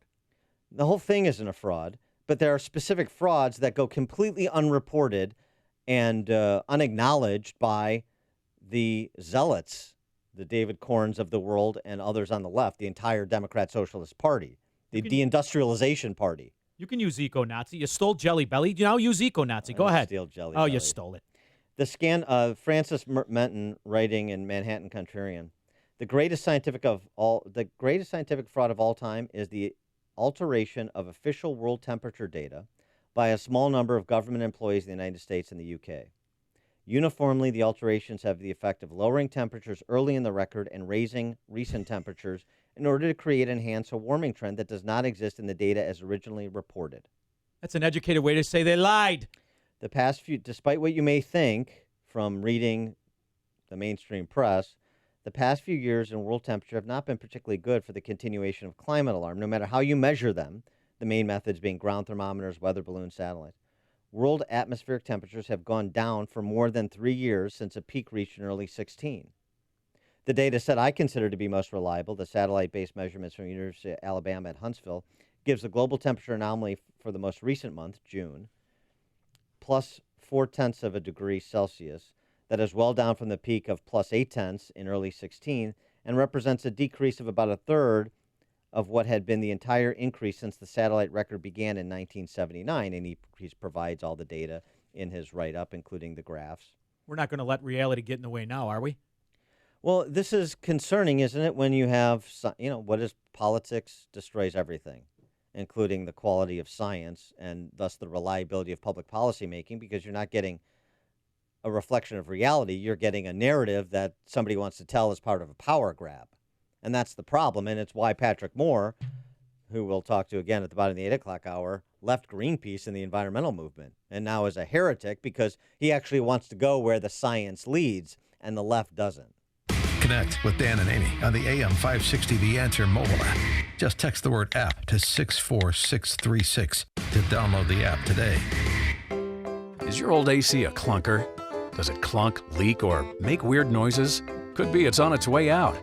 Luckily, the highly trained techs at your local 1 Hour Heating and Air Conditioning will replace your AC with new top-tier equipment. And isn't that what you want to hear? Right now, get big savings on a complete cooling system. Call 855-1-HOUR. Your comfort is just a call away. Call 1-HOUR. Terms and conditions may apply. Call for details. Independently owned and operated. Licensed in the respective state or county. Hi, it's Amy Jacobson, and my good friend Mike Lindell, you know, the My Pillow guy, has authorized me to make the best offer ever on radio, TV, or in store. For a limited time only, you can get a 2-pack of premium My Pillows for only $69.98. That's only $34.99 per pillow, the lowest price ever offered in the history of My Pillow. If you don't own a My Pillow yet, or already know why this is the pillow everybody wants and loves because you have one, then get the best deal ever. And by the way, you can still get 30% off pet beds, mattress toppers, and those Giza cotton sheets that I love. So act now to get this brand new, absolutely lowest price ever of 2 premium My Pillows for only $69.98. Go to mypillow.com, use promo code Amy, or call 800-489-0201. That's 800-489-0201, or mypillow.com. Use promo code Amy. Visit mypillow.com. Over the years, you've brought them into your home. You were prescribed opioids after the C-section and after Dad's back injury. They helped when you were in pain, and you held on to them just in case. But did you know holding on to unused opioids puts your family at risk? Trouble with opioids can start at home with unused medicines such as pills, patches, and syrups. You can remove the risk and protect your family. Find out how at www.fda.gov/drug disposal. Balance of Nature. Changing the world, one life at a time. I'm loving my Balance of Nature. Since I started, I have not gotten one cold. I kind of fight everything. I get a little tickle, but it goes away. It's just amazing the difference I felt. I want you to know how much I appreciate the counseling and so forth and your attention to your people. I have been a pretty big advocate for the Balance of Nature. I don't know how many truck drivers have asked me, how in the heck do you keep going at 88, 89 years old? I said, Balance of Nature. If they want to really enjoy some good health, get on Balance of Nature. Experience the Balance of Nature difference for yourself. For a limited time, you can receive a 30% discount and free shipping on your first preferred order of Balance of Nature. Call 800-2468-751 or go to balanceofnature.com and use discount code Chicago. Jesus said, "But when they shall deliver you up, take no thought how or what to speak, for it shall be given you in that hour what to speak. For it is not you that speak, but the Spirit of your Father that speaketh in you." So true. Before sending his controversial letter to the Pope, respectfully questioning trends in his pontificate, the well-known theologian Father Thomas Weinandy asked our Lord for a very specific sign that he should proceed. He received that sign, and so he proceeded. Hear the inspiring story of Father Weinandy's letter, the basis for his concerns, and the consequences that followed at the Catholic Citizens of Illinois Forum Luncheon on July 12th with Father Thomas G. Weinandy, speaking on keeping the faith in the midst of chaos. To make your reservation, go to CatholicCitizens.org. That's CatholicCitizens.org. Or call Maureen at 708-352-5834. Space is limited. Reserve now. AM 560, The Answer. Good morning, Dan, and in for Amy this morning, Sean from Elmwood Park, and Eric Swalwell. We hardly knew ye. Eric Swalwell, the first Democrat socialist to drop out of the presidential race. Swalwell, though, when he entered the race, he was Hernando Cortez. Burn the boats, gentlemen. So if you run, you are also sitting congressman right now, but if you decide to run for president, cough, cough, would you give up your seat in Congress? Yes. You would give it up? Yes. Really? And I think you have to. Why is that? Well, I think you have, if you're seeking such a big job that would affect so many people, I think you have to assure the people you're asking to vote for you that you're not hedging and that you don't have a lifeboat waiting Burn the for boats. you. Burn the boats, as Cortez did. Yeah, except was unable to conquer the Aztec Empire. Swalwell, after 3 months, he's going back to running for Congress. That lasted 2 months too long. And he looks like he could be in a boy band too, by the way. This is the diaper change guy? Yeah, he wants to go back to changing the diaper of his 2-year-old. He doesn't want to change Biden and Bernie's diaper. I can't stand people that throw their kids up as if it's some sort of attribute. Oh, look, I have a kid, so now I care. Do your job. Stop using your kids as excuses, you coward. Yeah, all right. I like that. Now, coward, though, I mean, he will be returning to the mansion in New York where the Avengers live because Eric Swalwell delivered this signature line in South Carolina before his exit. But I will always be real with you. I will be bold without the bold. My wife and I, we fight insurance companies. Yeah. He also said... I get extorted by him. Yeah, so we don't have that. He said, we're the Avengers, and they're the Hunger Games. Come on. The idea that we are electing these buffoons at any level of representation is nauseating to me. All right, coming up at 6:36, is Nancy Pelosi right? Is she right that the citizenship question is just Trump's way to make America white again? But now we check the headlines with Mike Scott. 65 degrees at 6:31. Pressure is building for Labor Department Secretary Alexander Acosta to resign. The pressure increased yesterday when billionaire financier Jeffrey Epstein was indicted on charges of sex trafficking, underage girls, and conspiracy. Acosta may have brokered a plea deal with Epstein, and former President Bill Clinton is now trying to distance himself from the reclusive billionaire, as reporter Brian Shook reports.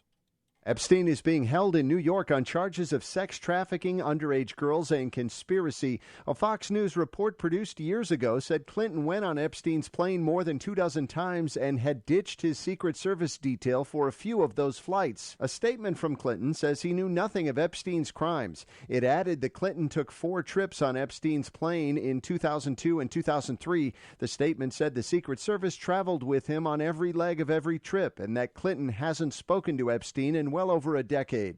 Brian Shook, NBC News Radio. The National Hurricane Center says there's about an 80% chance a tropical depression will form in the Gulf of Mexico by the end of the week that may result in a hurricane. A retired Marine Corps fighter pilot, Amy McGrath, will challenge Senate Majority Leader Mitch McConnell for his Senate seat in 2020. It's her second time running for office in Kentucky. She lost a bid for the U.S. House in 2018 to incumbent Andy Barr. A new study this morning says most dietary supplements do not protect people against heart attacks, strokes, or death from heart disease. West Virginia University analyzed more than 270 studies covering almost 1 million people and found little evidence that supplements improve heart health. Hearings are underway to decide the fate of a Chicago police officer this week who shot and killed Quintonio LeGrier and Betty Jones. Chicago Police Board began hearing evidence yesterday to decide the case of Officer Robert Rialmo. Police Superintendent Eddie Johnson originally believed the shooting was justified before filing charges last November that recommended Rialmo's firing. Hundreds of residents in University Park expressed anger over not having any running water for several weeks. Dozens shared their frustrations during a town hall meeting last night. Aqua Illinois, the utility, did not show up at that meeting. Your home run derby champion ahead of the All-Star game is Mets first baseman Pete Alonso. And the Blackhawks lock up their top pick in the draft, Kirby Doc. The news is a service of Geico Chicago. Hey, Chicago, Geico now has even more ways to save you money. Kevin, your local Geico agent, is ready to deliver the personal service you need with the savings you love. Stop by his local office on Cicero Avenue or call 773-582-8888 for Kevin, your local Geico agent. 8:34 and a check of traffic and weather on the way next on AM 560. You're listening to AM 560, The Answer, home of 7 of the top 100 radio talk hosts in America, according to Talkers Magazine. Congratulations to Joe Walsh. I like that. Larry Elder. How do you do that? Dennis Prager. It should be obvious. Sebastian Gorka. That's very interesting. Hugh Hewitt. I got you already. Mike Gallagher. Honest to goodness. And the #1 talk show host in the country, Sean Hannity. This is a little bit overboard. The top talkers in America are talking right here on AM 560, The Answer. Wow, we've been doing a lot of roofs. And we're ready to do yours. This is Mark Olson. And Greg Olson from Crumweedy. Okay, say it. If your roof is needy, call Crumweedy. Remember that when you need repair or when you need a new roof. It's so important to choose your roofing company wisely. Here's our pitch. Installation. It's the ball game. We follow the manufacturer's specifications, so your warranty is totally intact. Most roofing companies don't do that. When we give you a quote, we give you good, better, and best options. You decide. And we're not going anywhere. We're a third-generation family business. 65 years of doing great roofs. We run the company on good, conservative values. For any roofing problem or need, call your roofing guys, Crumweedy. Do we have any special offers? Sure. Just ask. We'll take care of you. Get all the info at myroofisneedy.com. When your roof is needy, call Crumweedy. 630-595-8020. 630-595-8020. Balance of Nature. Changing the world, one life at a time. I'm loving my balance of nature. Since I started, I have not gotten one cold. I kind of fight everything. I get a little tickle, but it goes away. It's just amazing the difference I felt. I want you to know how much I appreciate the counseling and so forth and your attention to your people. I have been a pretty big advocate for the balance of nature. I don't know how many truck drivers have asked me, how in the heck do you keep going at 88, 89 years old? I said, balance of nature. If they want to really enjoy some good health, get on balance of nature. Experience the Balance of Nature difference for yourself. For a limited time, you can receive a 30% discount and free shipping on your first preferred order of Balance of Nature. Call 800-2468-751 or go to balanceofnature.com and use discount code CHICAGO. It is 6:37, and with an update on the roads in the AM 560 Traffic Center, here's Jim Talamonte. 294 northbound. The Tri-State Tollway is closed between Toohey and Oakton due to a major wreck involving several vehicles, including a car hauler. Traffic is at a standstill from Irving Park to Toohey, where nobody's getting through right now. Southbound, there is a Gapers delay from Dempster to Oakton. Farther south on the Tri-State, we see northbound delays 95th to the 83rd Street toll, from the Stevenson to the Hinsdale Oasis, and from the Reagan Tollway to North Avenue. The Aidens is 20 minutes, Lake Cook to Montrose. Kennedy, 29 minutes, O'Hare to downtown. The Ike, 35 minutes from 390. Stevenson, 48 minutes from 355. Ryan, 23 minutes, 95th to downtown. That's traffic. I'm Jim Talamonte on AM 560 The Answer. Chicago's Morning Answer continues next. Your official Chicagoland weather forecast. From the 1-hour heating and air conditioning weather center, partly sunny and 87 today. Partly cloudy and 71 overnight. Currently 65, both at O'Hare and along the lakefront. Your next news update is at 7. Chicago's Morning Answer with Dan and Amy continues next on AM 560, The Answer. This hourly segment is brought to you by Real Estate Revealed with Randy Barcella, Sunday mornings starting at 8. Listen to podcasts of Joe Walsh and Chicago's Morning Answer with Dan Proft and Amy Jacobson on the AM 560 mobile app. Download it today at 560theanswer.com/mobile.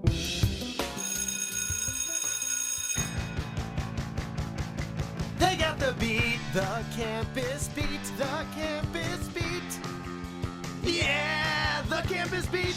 Yeah, Dan and Sean from Elmwood Park in for Amy J this morning, and yes, I get the irony of doing a campus beat segment with Sean from Elmwood Park. Oh, get out of here. I was the student you hoped to be, walking around with your books all tied up. Yeah, the student I hope to be. How is that exactly? You know, the cool one. Oh, right. Of course, Fonz. Yeah, with your leather jacket, tight jeans. Where should we begin? How about here, Oberlin College?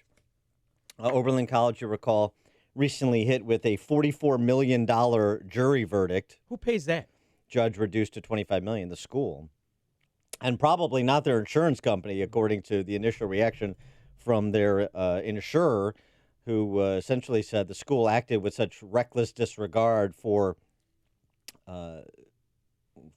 propriety and the rule of law and fomenting the attacks on this Gibson's Food Mart and Bakery in town, that it negated its insurance coverage, so hopefully that stands. A former Oberlin College president writing in the Wall Street Journal. During my tenure as president, I recall several incidents, usually involving phony hate crimes, that now seem precursors to the baseless attack on Gibson's Food Mart and Bakery. In my day, there were administrators and faculty members who worked to get to the bottom of each case. Sometimes this even led to some reflection and learning. Well, those days are over. Although maybe the judgment will be paused for some reflection and learning. The crusade against Gibson's Bakery is incompatible with the college of, at least some of Oberlin College's founders, writes this president. Starr is his name.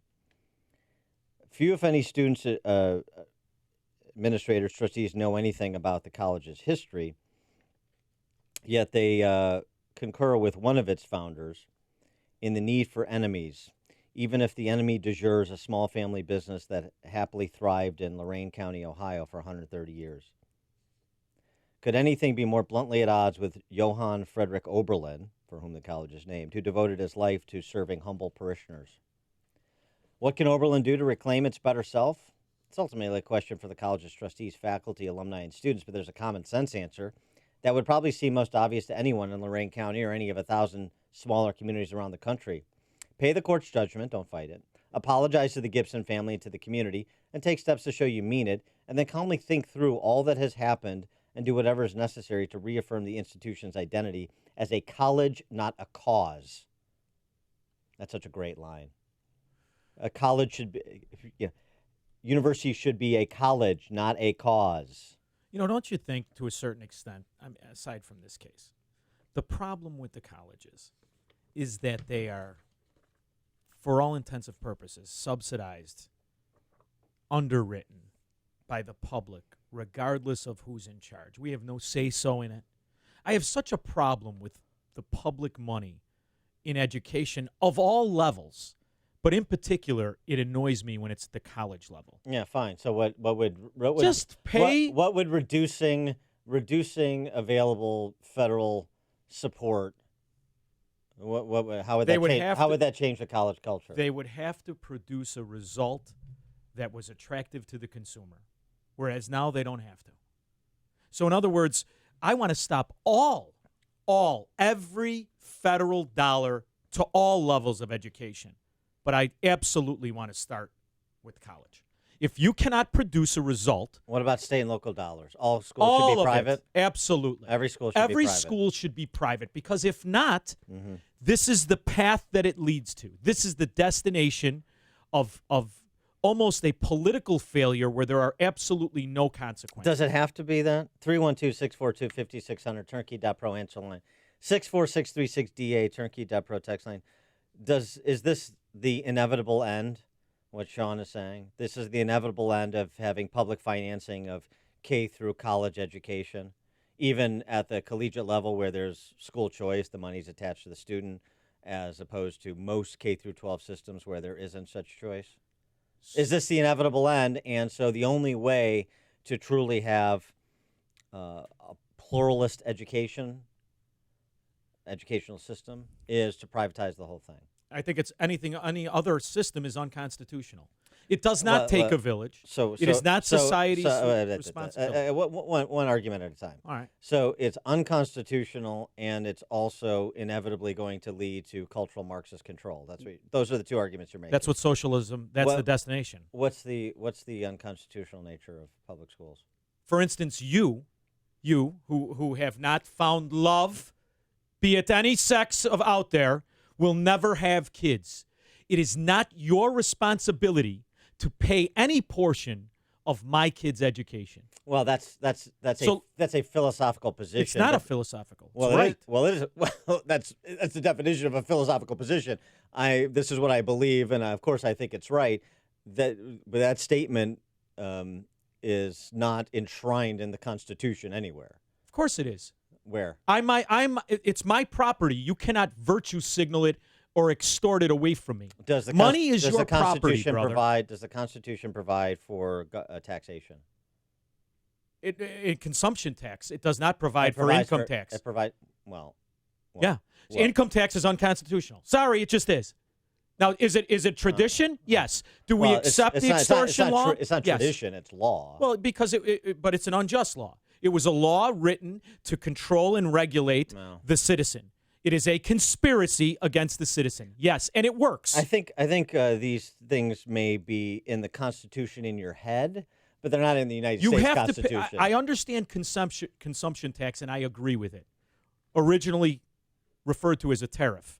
But I get the fact that there should be a consumption tax. There has to be some revenue of taxation. I get it.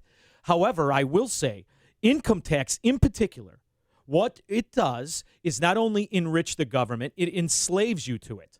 Yeah, so there should not be. Don't give me like. But now once cheap like look. I understand all of the aphorisms about taxation. Just let's focus on the big idea here. So don't give me a tutorial on the income tax. The argument is twofold. You're using children as an extortion weapon against those without children and alleviating the responsibility of the parent in the name of society's better good. It is a cornerstone of socialism rather than the reality of your kids are your responsibility, not the old lady across the street, not the probably homosexual guy living downtown with a morning show. It is about the responsibility of the parent. All right? So this local schools, what about state and local taxation for schools? You're opposed to that too? Absolutely, I am. Same reason. You do not put the state in charge of education. Where I'm starting my own thing. You can't have the people without children be responsible for the education of people. No, absolutely other people's not. Children. Absolutely not. You Otherwise, you know what you do? You turn your kid over to the state, and this is what you get. And we can complain about it all you want because you're not tackling the premise. The argument is a false argument from the beginning. It is not society's responsibility or obligation to educate the children. It's not. Mm-hmm. And if it is, then stop arguing about with Bernie Sanders because he's right. If it is, then give it all away for free, or because there is no free. But let's make everybody pay for it. What about just having a competitive model like you do at the collegiate level, so people can choose public or private? I'm advocating for a competitive model against subsidized competition. This would necessarily think about how better we'd be. Come on. This is I understand this is sort of an abstraction laboratory experiment, but a middle way. Competition at the K through 12 level system-wide, public and private, just as you have public and private competition at the collegiate level, so that at least you have choices where to spend. But it's a false competition. Where to attend. Because private can't compete with public. Private doesn't compete with public. It does at the collegiate level, and it wins. Yeah. It does, and it wins. Right. But you understand what it does to the citizen? It separates them, so you only have the citizens of conscience that send their kids to private school. Those without hide behind the virtue shield of socialism. Well, you're never going to have. You privatize all the schools tomorrow. Yeah, tomorrow. That's parental involvement in children's education is never going to be equal across the board. Then children involvement in children's education. Learn, kid. It's up to you to better yourself at every level, not a certain level, at every level. Okay, but educational outcomes are never going to be equal. They never are. We're not equal. Right. That's why I have a loving female sexual partner and you don't. We're not equal. I'm better at it than you. I'm not so sure she's loving. All right, whatever. She started out that way. I might have ruined it, but she started out that way. Well, at the K through 12 level, you have this as well, this story. Campus Beat includes K through 12 now. High school principal sparked anger after he told a mother of a pupil that the Holocaust is a belief that students don't have to learn. William Latson, That's a public school, isn't it? He's the principal at Spanish River High School in Boca Raton. There's public funding for you. Said the parent told the parent the Holocaust education is to be introduced but not forced upon individuals, as we all have the same right but not all the same beliefs. The mother in question responded, "The Holocaust is a factual historical event. It's not a right or belief." Oh, that's true. However, Principal Latson said, "Not everyone believes the Holocaust happened, and you have your thoughts, but we are a public school, and not all our parents have the same beliefs, so they will react differently." Boy, I'd love to poll the parents at Spanish River High School to see if they side with the mom in the question here or the good Principal Latson. So now imagine if the school had to operate under this guy's tutelage. Actually produce a result of profitability, and that's your Face guy. a market test. Right. It would go out of business in months, and that's how it should be. Otherwise, the hidden communist can hide among us. And over generations, you know what happens? Not really hidden. Your kid comes home a socialist like today. This was the plan. You know, if it's it would have been interesting. rejected at the beginning, we'd all be winners. It reminds me of, well, you probably don't, but Professor Arthur Butts. He's Sure. Old man Butts' kid. I got it. Uh-huh. He's an electrical engineering professor at Northwestern. Mm-hmm. He's been there forever. I think he may be emeritus now. Is he the sex toy guy? No, he's a Holocaust denier. Oh. He wrote a book in the 70s called, I think it was like The Greatest Hoax of the 20th Century about the Holocaust. But he was protected, and I remember Henry Beenan, the president of the university at the time, statement essentially in repudiating his views, but essentially saying he's protected by tenure and academic freedom. Is that great? Me too. Well, but it's interesting because now fast forward, this is a long-running controversy in Northwestern, but it's sort of past post at this point because Arthur Butts is past post. But is he dead? He's not dead, but I think he's in his mid or late 80s. Right. But here's the thing. There once upon a time, academic freedom to protect noxious views. And the idea was Arthur Butts confronted by other academics who debunked his book. That's the way to make sure everybody knows what the truth is. Now, though, academic freedom is, if it's unpopular, particularly unpopular vis-a-vis the leftist orthodoxy on campus, then that person should be thrown out. Those views should not see the light of day. And that's what we've seen happening on college campuses. We've talked to a number of the professors who've been targeted, if not dismissed. That's a real problem. That's the real problem on college campuses and on campuses generally, because K through 12, of course, suffers from the same affliction. All right, back to up the board, Sean's huh, kid? plan to privatize all schooling. K through college, all private, no public. All funds. private. Pay for it or don't have the kid. Okay. John in Oak Park, you're on Chicago's Morning Answer. Good morning. Sean, let me first say it is an honor to speak with you. Oh, see that from Oak Park, too. You know how many fans I have in Oak Park? Zero. One, You're the John, one. yeah. Thanks. Go ahead. You got a friend here. I have two questions for you real fast. Sure. One, when are you opening your first school? Yeah. And two, what is the acceptance criteria? Thank you. Money. You got to pay tuition Thanks at for any talking. school. And you want to know something, Dan? I sent my kids all through school, private school. And it was a struggle. Listen, my years of making Merck money closed when I left the Merck. However, I will say this. It gets you more involved, and it has lowered the expectation of my kids, how everyone thinks their kid is wonderful. When you're paying for the tuition and you realize your kid's not catching on, I think it's better for everybody because you can correctly identify the numbskull you have as an offspring and correct them very early on. Well, I mean, versus the public school that tells you your kid's on honor roll and the kid's a dummy, for God's sakes. Well, your girls were sort of behind the eight ball given your genes. And they start off suspect. I'm always suspicious. I was never that guy, my kid's the smartest. No. Until you say something smart, you're a dummy. Chris on the Gold Coast, you're on Chicago's Morning Answer.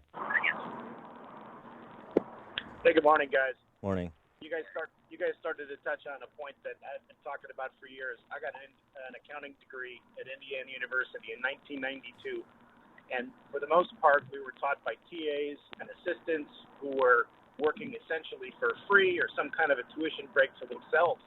And I've been saying ever since that time, what did they do with all the money? Because they spent nowhere near as much money on us as we gave to them. And I think that somebody needs to shine the light of day on what these universities spend all this money on. Because it's Caligula for nerds. Thanks for the call, They're Chris. running around like they're normal, celebrating, partying with the patches on their elbows. It's one big scam. It's a socialist government that lives. It's called college. I think you've seen Animal House one too Whatever. many times. You It's know a I'm little right. bit of a caricature, but Just because okay. you were cut out at the parties doesn't mean they didn't happen. I chose not to Yeah, attend sure those you parties. did. Just like you didn't go to prom. Loser. Chose. Andy in Hinsdale. Hey, good morning, Dan and Sean LaRouche. I didn't know. That's that right. this party was still working. That's right. But, two things. It's a big ship, so it doesn't turn on a dime. A lot of Oberlin, Evergreen, a lot of these colleges are going to end up closing because they appeal to people that have no principles. The private colleges that, places, I mean, my kid goes to Baylor. They appeal to people who have principles and who stand on their principles. So when your constituency waves in the wind, I mean, you're not going to, there's an end to this at some point. The other thing is pass a federal law. They can get these statistics from the Bureau of Labor Statistics. Only lend enough money up to the point of the average salary that degree gets you in terms of in the workforce.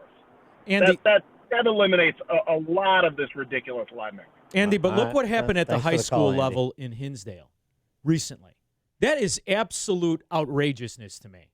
That the bill was defeated. Then all of a sudden, the referendum was defeated. Then all of a sudden voted again, and you were allowed to give your neighbor a massive increase in a subjective improvement to a school that's already blown through hundreds of millions of dollars. Listen, it doesn't work at any level. I'm sorry, public schools don't work. Paul and Waukegan, you're on Chicago's Morning Answer. Hey, Paul. Oh, sorry about that. Yep. I was eating a burrito. Go ahead. Real quick, perfect example of a private college that's doing very well is Hillsdale College. Yeah, Hillsdale's great. I've gone online and done some of the free classes and so forth, and just an excellent college. No federal funding. That's true. There's no question about it. And I'm not Thanks for the against call, charity or fundraising. I'm for that, as long as it's Private voluntary. action. Right. Fine. Paul in Plainfield. I have to agree with Sean, and normally I don't do that. But normally Dan, it's a I'm good going to answer policy. your. Yeah. I normally get that from people with cleavage, but go ahead. I got cleavage. All right. So the question for Dan is, when has the government ever done anything that hasn't grown, right? So the minute they start into something, it grows out of control. So therefore, we need to get them out of the education system. Otherwise, if we reduce it or remove their input from any sector, it will eventually grow right back into it. So we need to completely eliminate them from education. All right, thanks, You live Paul. in it, Dan, with Chicago. Look at the chaos of CPS. I know, but come on, right? It's a bad example, but that's command control, and I think, you want to change any system, change how the money flows, who gets to control the spend. And so what I'm saying is devolve the spend away from centralized bureaucracies into individual students and families, and then you have a different system. Mike in Glenview. Holy cow, Sean, another big fan. You are spot on. I sent my kids to private school, Montessori, when they were young, and now I have to deprogram them every week when they come home from all the crap they're fed. And it is absolutely a case of the government being involved. And Dan, Sean, spot on. Everything the government does violates the free market economy and Econ 101, supply and demand. They got to be out. Thanks for the call, Mike, and send him a shirt. Let's end on a high note where we've identified Sean's two fans in the Chicagoland market. It's like a hot, steaming cup of information to start your day. It's Chicago's Morning Answer on AM 560. The Answer. Every commercial building has one. It's the first impression. It matters to people who visit your building. It matters to the people who work there. And it should matter to you. Get a quote. It's your parking lot. It speaks volumes about the commercial building and the business. Get a great parking lot. GreatParkingLots.com. This is Kevin Berquist. My company is SKC Construction, home of GreatParkingLots.com. Great parking lots. The name says it all. We make your parking lot great. GreatParkingLots.com. Decades of experience making Chicagoland parking lots great. Great Parking Lots is an industry leader in seal coating. They use a process that not only works great, but is made to last longer. It's a good parking lot investment, and you can do business with a company that shares your values. Great Parking Lots. I guarantee you'll have a good experience. Check it out, GreatParkingLots.com. Commercial parking lot seal coating and maintenance. Get a great parking lot. Just remember, GreatParkingLots.com. AM 560. The Answer. Dan and Sean from Overland Park in for Amy J. And coming up at 7:07, we're going to talk to Wall Street Journal columnist Joseph Sternberg. How are Comrade Bernie and Chief Warren waging war on the young? We'll get the answer after we check the headlines with Mike Scott. Lead water issues continue in University Park. A small plane crashes in Kane County. The sentencing phase is underway for Brent Christensen in the Ying Zhang case. Partly sunny and 87 today. WIND, Chicago News Time, 7. He should resign. I'm Dave Anthony, Fox News. That's what House Speaker Nancy Pelosi tweeted about the Labor Secretary because of his old ties to the new case against Jeffrey Epstein, a wealthy ex-investment banker now jailed in New York City, accused of paying underage girls to have sex. Fox's Tanya J. Powers has more live. Dave, Pelosi called the plea deal an unconscionable agreement and also said President Trump was aware of that deal when Secretary Alex Acosta was appointed to his current job. Acosta was a U.S. attorney in Miami in 2008 when he helped Epstein secure a secret plea deal that resulted in an 18-month sentence, of which he served 13 months. The deal was criticized as lenient because he could have faced life in prison and his alleged victims weren't told about it. The Washington Post reports the deal also allowed Epstein to leave prison and work from his office 6 days a week. Dave. Tanya, Epstein has in the past had social ties with President Trump, whose attorney Rudy Giuliani says his real close friend was Bill Clinton. I mean, he's the one who traveled on planes with him, went all over with him. Now, former President Clinton put out a statement. He hasn't spoken to Epstein in over a decade, and he knew nothing about the terrible crimes. House Speaker Pelosi is also upset about the White House not giving up on the citizenship question for the 2020 census, working on a way to undo the Supreme Court's block. Make America white again. They want to make sure that certain people, are counted. Now, Democrats contend fearful immigrants here illegally will skip filling out the census, and the House will consider holding Attorney General Barr and Commerce Secretary Ross in contempt of Congress for not handing over documents that would reveal the real reason for the question. Now, counselor to the president, Kellyanne Conway, just countered on Fox a few minutes ago. What are you afraid of? Why wouldn't you want to know? President Trump just tweeted a few moments ago, the wacky UK ambassador to the U.S. is a very stupid guy. But British Prime Minister Theresa May says Kim Derrick has her full support after leaked memos revealed that Derrick called the Trump administration dysfunctional and inept. This is Fox News. Sunshine and 65 degrees. It is 7:02 on AM 560. The Answer. Good morning. I'm Mike Scott. 2 teens wounded following a shooting on Chicago's west side. The 15-year-old and 18-year-old were standing on a sidewalk yesterday in the 700 block of North Lawndale when someone on a bicycle rode up and opened fire. The older victim is hospitalized in critical condition. Chicago officials are trying to work to decrease the amount of violence in the city.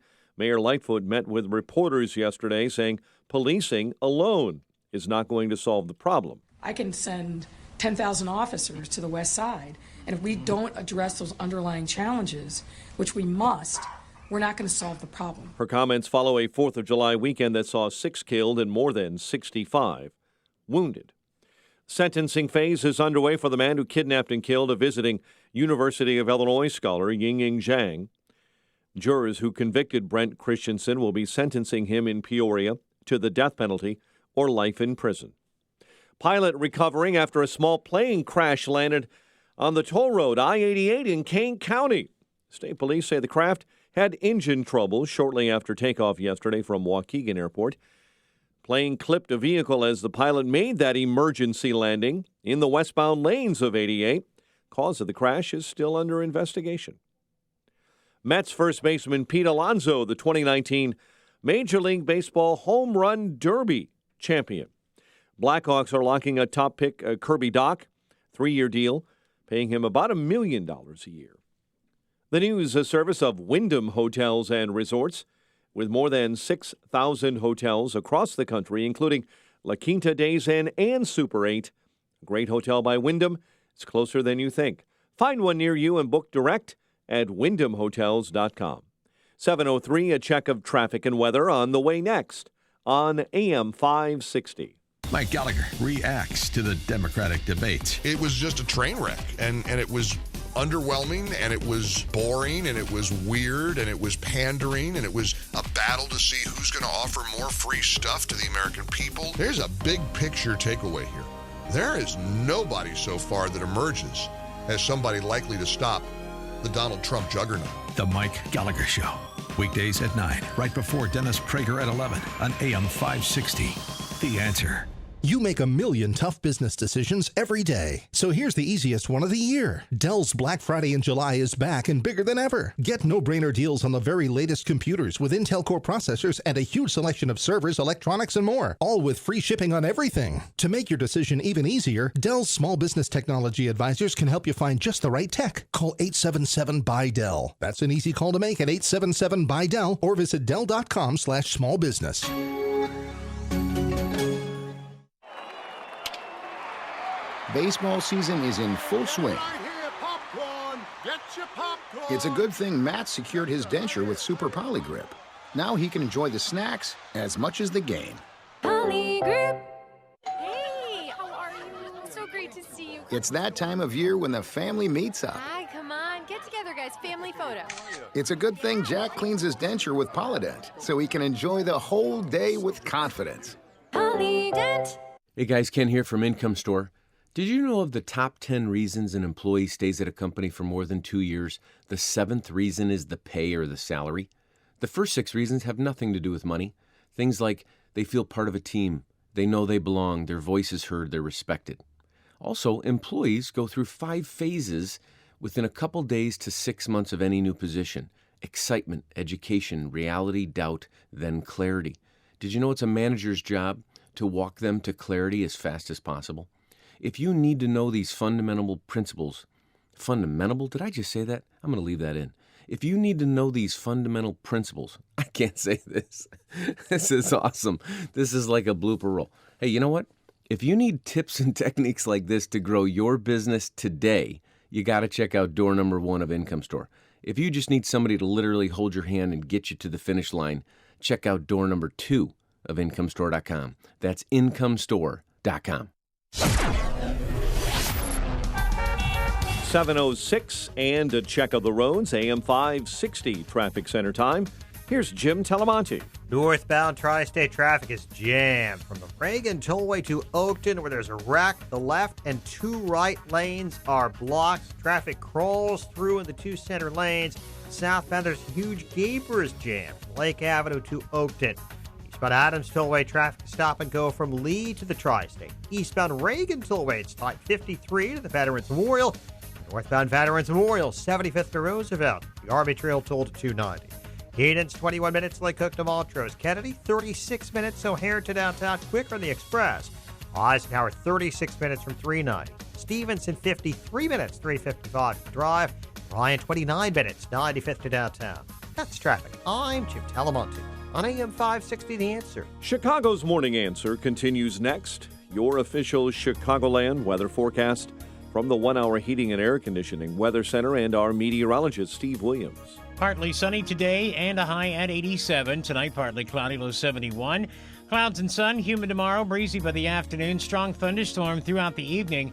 They could bring hail, damaging wind, and the high 89.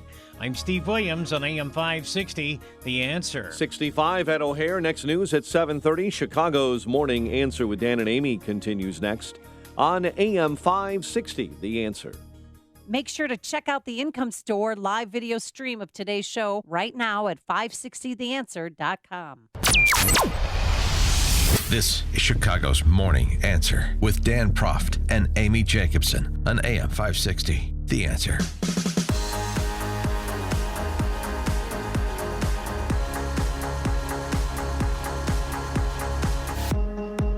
Good morning, Dan, and in for Amy J this morning, Sean from Homewood Park.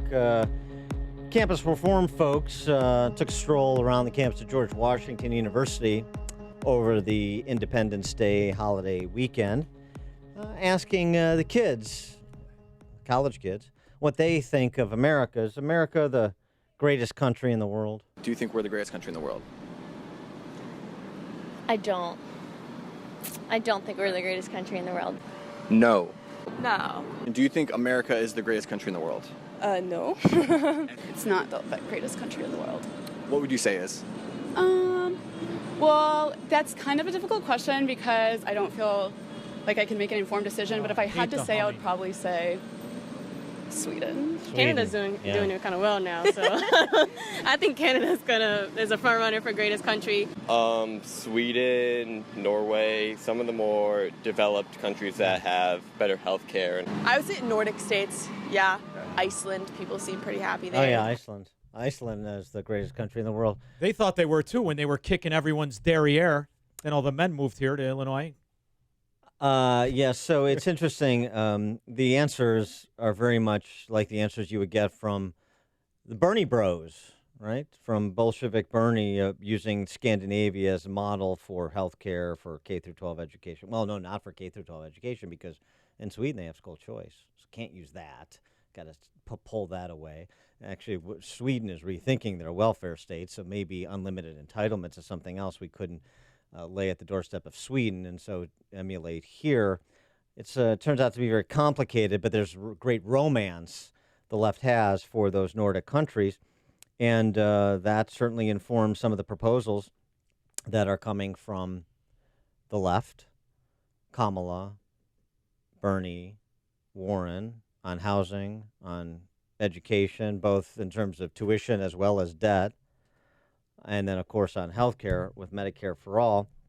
But is it all a thinly veiled war on the young, what the left is proposing, despite suggesting that everything they're proposing is for middle-income families and future generations, right? It's for the kids. It's always for the kids. Joseph Sternberg writes in the Wall Street Journal, think a student debt write-down and free college is a great deal? Wait until you see what you'll have to pay in return. Well, let's get some development of that statement. We're pleased to be joined by Joseph Sternberg, who is a columnist and editorial board member at the Wall Street Journal and author of the book, The Theft of a Decade, How the Baby Boomers Stole the Millennials' Economic Future. Joseph Sternberg, thanks for joining us. Appreciate it. Hey, good morning. Morning. So think student debt write-down and free college, great deal. Wait until you see what you have to pay in return. It's sort of like PGR Works formulation. The good news about health care in Canada is it's free. The bad news is you're never going to get it. So explain to me what you're implying with your implicit criticism of the college and debt-free plans advanced by Bernie and Elizabeth Warren. Well, what I find absolutely fascinating about these proposals is that these candidates are clearly trying to woo millennial voters, anyone who's in their 20s all the way up to their mid-30s at this point, who are facing serious personal financial problems, often to do with the level of the student loans that they're trying to carry. And yet, these politicians are trying to be generous to millennials by giving millennials our own money back to us. And that was the basic point I wanted to make in the column I wrote in the Journal last week. It's not enough to look at who is the government going to give the money to. You also have to think about where is that money going to come from. And I think that if we're in an environment where, certainly the government is still running deficits as we speak, so it can't pay its bills right now. We're staring down the barrel of uncountable tens of trillions of dollars in obligations for old age entitlements like Social Security and Medicare. That money is going to have to come from somewhere. Who is the generation that's actually going to have to pay for any of these additional student loan forgiveness or free college programs that some of the politicians in the Democratic primary want to create? And the answer is inevitably middle-class millennial taxpayers. Well, Bernie and Elizabeth both say, no, the wealthy, financial transactions tax and a wealth tax. Oh, well, they are certainly entitled to say that. But, another point that I think that millennials have to be really careful about is that anywhere that those taxes have been tried in the past, they never create the kind of revenue that their supporters promised in the beginning. That was certainly the experience in France, where the French scrapped their wealth tax in 2017, in part because it had never created the sort of revenue that they had hoped that it would. And instead, it was killing the kind of economic growth that they needed in order to pay all of their other bills. And so I think that, certainly you were playing a clip at the start of the segment of a lot of American college students saying that they look up to the Nordic countries like Sweden, Iceland. Well, the key feature of those countries is that it is the middle class that pays the bills. It's not the rich. It's actually very high rates of income taxation, consumption taxes like the value-added tax or VAT, on the middle class and on people at lower incomes that you need in order to fund all of these programs that these politicians are trying to sell to millennial voters right now.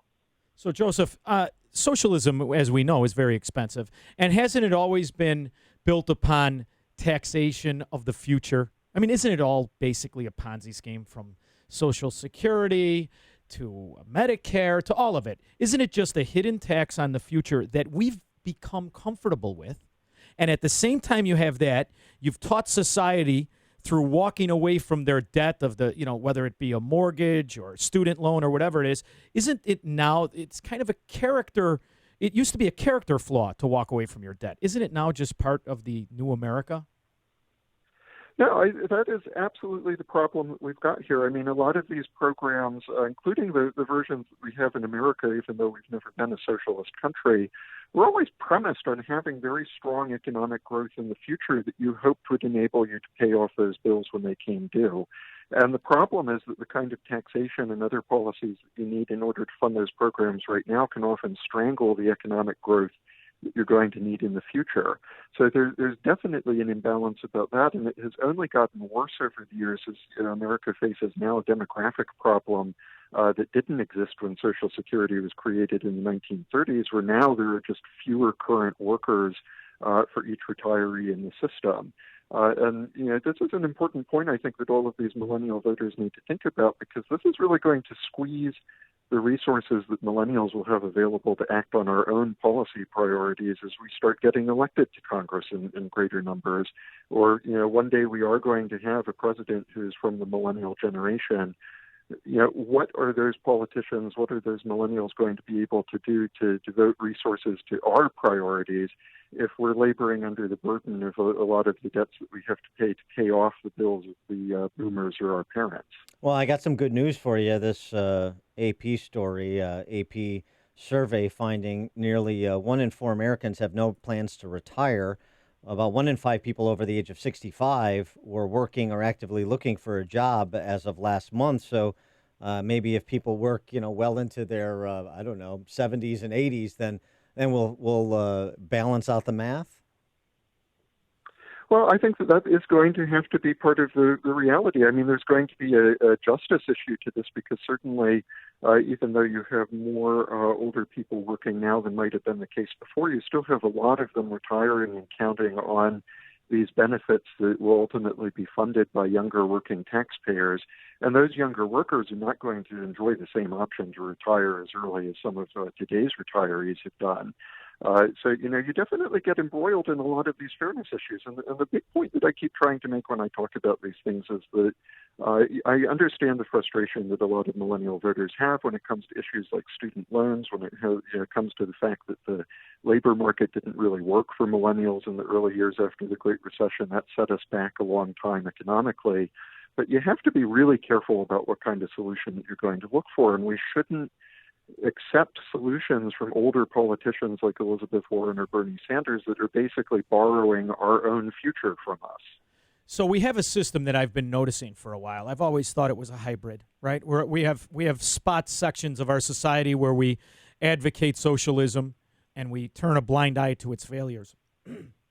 But today, when the Republican version of economics, macroeconomics, is yesteryear's version of the Democrat Keynesianism, where it's all of this public funding and stimuluses, and we're calling for manipulated interest rates. I mean, aren't our choices either the hardcore socialism or the socialism light that the Republicans are promoting? And at what point are we past the point of no return? Well, I think there's definitely a need in that for some kind of policy option to get out of these problems that's pulling us much more in a free market direction than what we're hearing from a lot of Republican politicians right now. I mean, the overarching all of this argument about millennial voters and Elizabeth Warren and Bernie and student loans and any of the other giveaways that are targeting the young is the fact that a lot of young people are claiming that they embrace socialism right now. But I think that's because the politicians on the left right now are the only ones who are giving millennials a real alternative to that very narrow kind of half socialist, half market kind of very narrow lane that our country was traveling in for a long time. I mean, millennials understand that that doesn't work. But millennials are not getting a really strong free market message from Republicans or other politicians on the right at the moment. And I think that we're going to need to fix that because if you look at polling data, millennials are not inherently socialist if you look at attitudes toward business or toward certain kinds of government activity, whatever we say when we're directly asked if we support socialism. But millennials do want alternatives, and I think we need to be mindful that following politicians who are really trying to just re-gift us our own future tax money is not the kind of alternative that we're looking for. Yeah, right. I mean, I want to pick up on that being bribed with our own money sort of thing, because maybe what millennials learn from the baby boomers is you don't have to pay for the level of government you want. That's how we have $100 trillion in unfunded liabilities at the federal level, right? And so because the baby boomers were profligate with their progeny, the financial future of their progeny, why should we be any different? If you were entitled to Medicare and Social Security and Medicaid, then why can't we lard on all kinds of other entitlements that we won't pay for that we'll pass on to future generations? You broke the intergenerational compact, so why can't we? Well, I think that the problem is that those bills do eventually come due, and I think that there's a very real risk that actually those bills come due, during the millennials' adulthood in a way that they never did during the boomers' adulthood. Because remember, the boomer problem on a lot of these old age entitlements like Social Security and Medicare is that they actually were paying somewhat more into the system than people were taking out of the system at that time. So, for much of the time that the boomers have been around, it has appeared as if these programs were working. Now, of course, that totally breaks down if you want to look at the long term and understand will a boomer pay in more over their lifetime than they will take out. And, of course, that bill is going to come due in the years to come. Millennials are the ones who are going to have to pay that. So I do wonder if some of these conversations are going to change a lot because then we won't be talking about the speculative issue of whether it'll balance 20 or 30 years from now. Millennials are going to have the very real problem of figuring out where do we find the money to write these checks that people are demanding that we send out today. And it seems like you're suggesting in your piece, and I suspect your book as well, that there has to be some leveling with the middle class here rather than these free lunch promises from politicians like Warren. You point out that 58% of the debt relief in Elizabeth Warren's free college plan would flood households with incomes between $42,000 and $111,000. Kamala Harris just rolled out a housing plan that specifically focused on African American families. Household incomes up to $100,000 for an individual, or incomes up to $100,000 for an individual, $125,000 for a household. So it is sort of buying off middle income families, but as you point out at the end, but you have no idea what you're going to pay. You're not going to get an ROI not only in the short term, but really if you project it out over the long term, you take a hammering because of all the bills that will come due, and you're the largest group. You're the largest group of beneficiaries, and you're also going to be the largest group of taxpayers. Yeah, I think this is a big way that the way we talk about these issues in America needs to evolve because you still hear a lot of the rhetoric focuses on trying to help people on lower incomes, or you talk about helping the poor or taxing the rich to benefit the poor. This is a big line that you often hear, but we need to recognize that what we're actually talking about here is the middle class. And one of America's great successes over the past couple of generations is that we have actually solved a lot of the problems that come with extreme poverty. So that isn't really the problem that we're talking about. And you know what? We should declare victory about that. That's a good thing. But then that means that you have to shift gears so that you can start having a conversation about what benefits does the middle class want versus what benefits can the middle class afford, especially when you factor in all of the taxes that have to pay for all of that.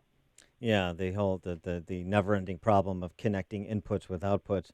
Joseph Sternberg, he's a columnist and editorial board member at the Wall Street Journal, author of the book The Theft of a Decade, How the Baby Boomers Stole the Millennials' Economic Future, and he has a piece in the Wall Street Journal about Bernie and Warren's college plans, which I'll tweet out as well. Joseph, thanks so much for joining us. Appreciate it. Thanks for having me on. And you join us on the Turnkey.pro answer line. You're listening to Chicago's Morning Answer with Dan Proft and Amy Jacobson on AM 560. The Answer. Individual results may vary. Exclusions apply. But hey, I'm buying a huge flat screen TV so I can finally see it without my glasses. Why not just get LASIK at the LASIK Vision Institute? That's what I'm doing. My glasses and contacts are a pain. I'd love to finally get rid of these, but who can afford LASIK? You can.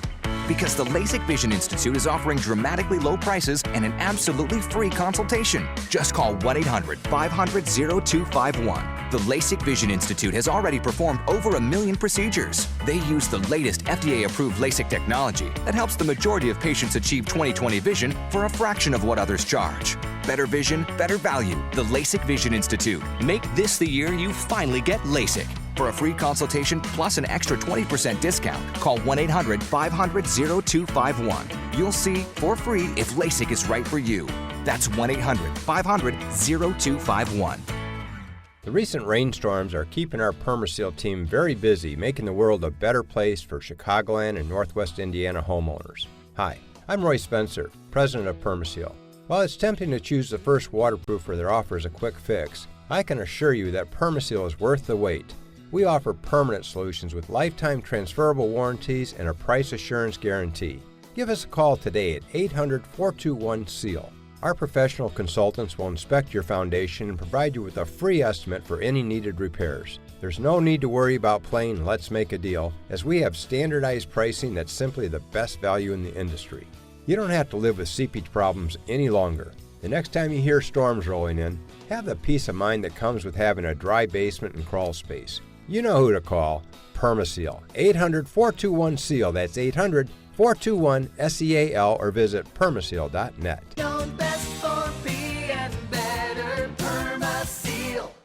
Signature Bank is Chicago's fastest growing independently owned business bank. It's a bank where relationships still matter. Signature Bank knows your name and your story. I'm Dan Proft, and I know this because Signature Bank is my business bank. I'm Mark Weingart, President and CEO of Star Creations, Inc., the fastest growing supplier of wall decor products in the U.S. When it comes to banking, I don't want to be a small fish in a big pond. That's why I bank at Signature Bank Chicago. At Signature Bank, every customer is important. I know I can pick up the phone and talk to any one of the decision makers I know and trust at Signature Bank. At Signature Bank, they understand and respond to the unique needs of my business with flexibility and fairness. I'm proud to bank with Signature Bank because I know they're deeply invested in the success of Star Creations. Signature Bank is looking for their next success story. To learn more about turning your business vision into reality, visit signaturebank.bank. Signature Bank, helping local businesses succeed. Member FDIC, Equal Housing Lender.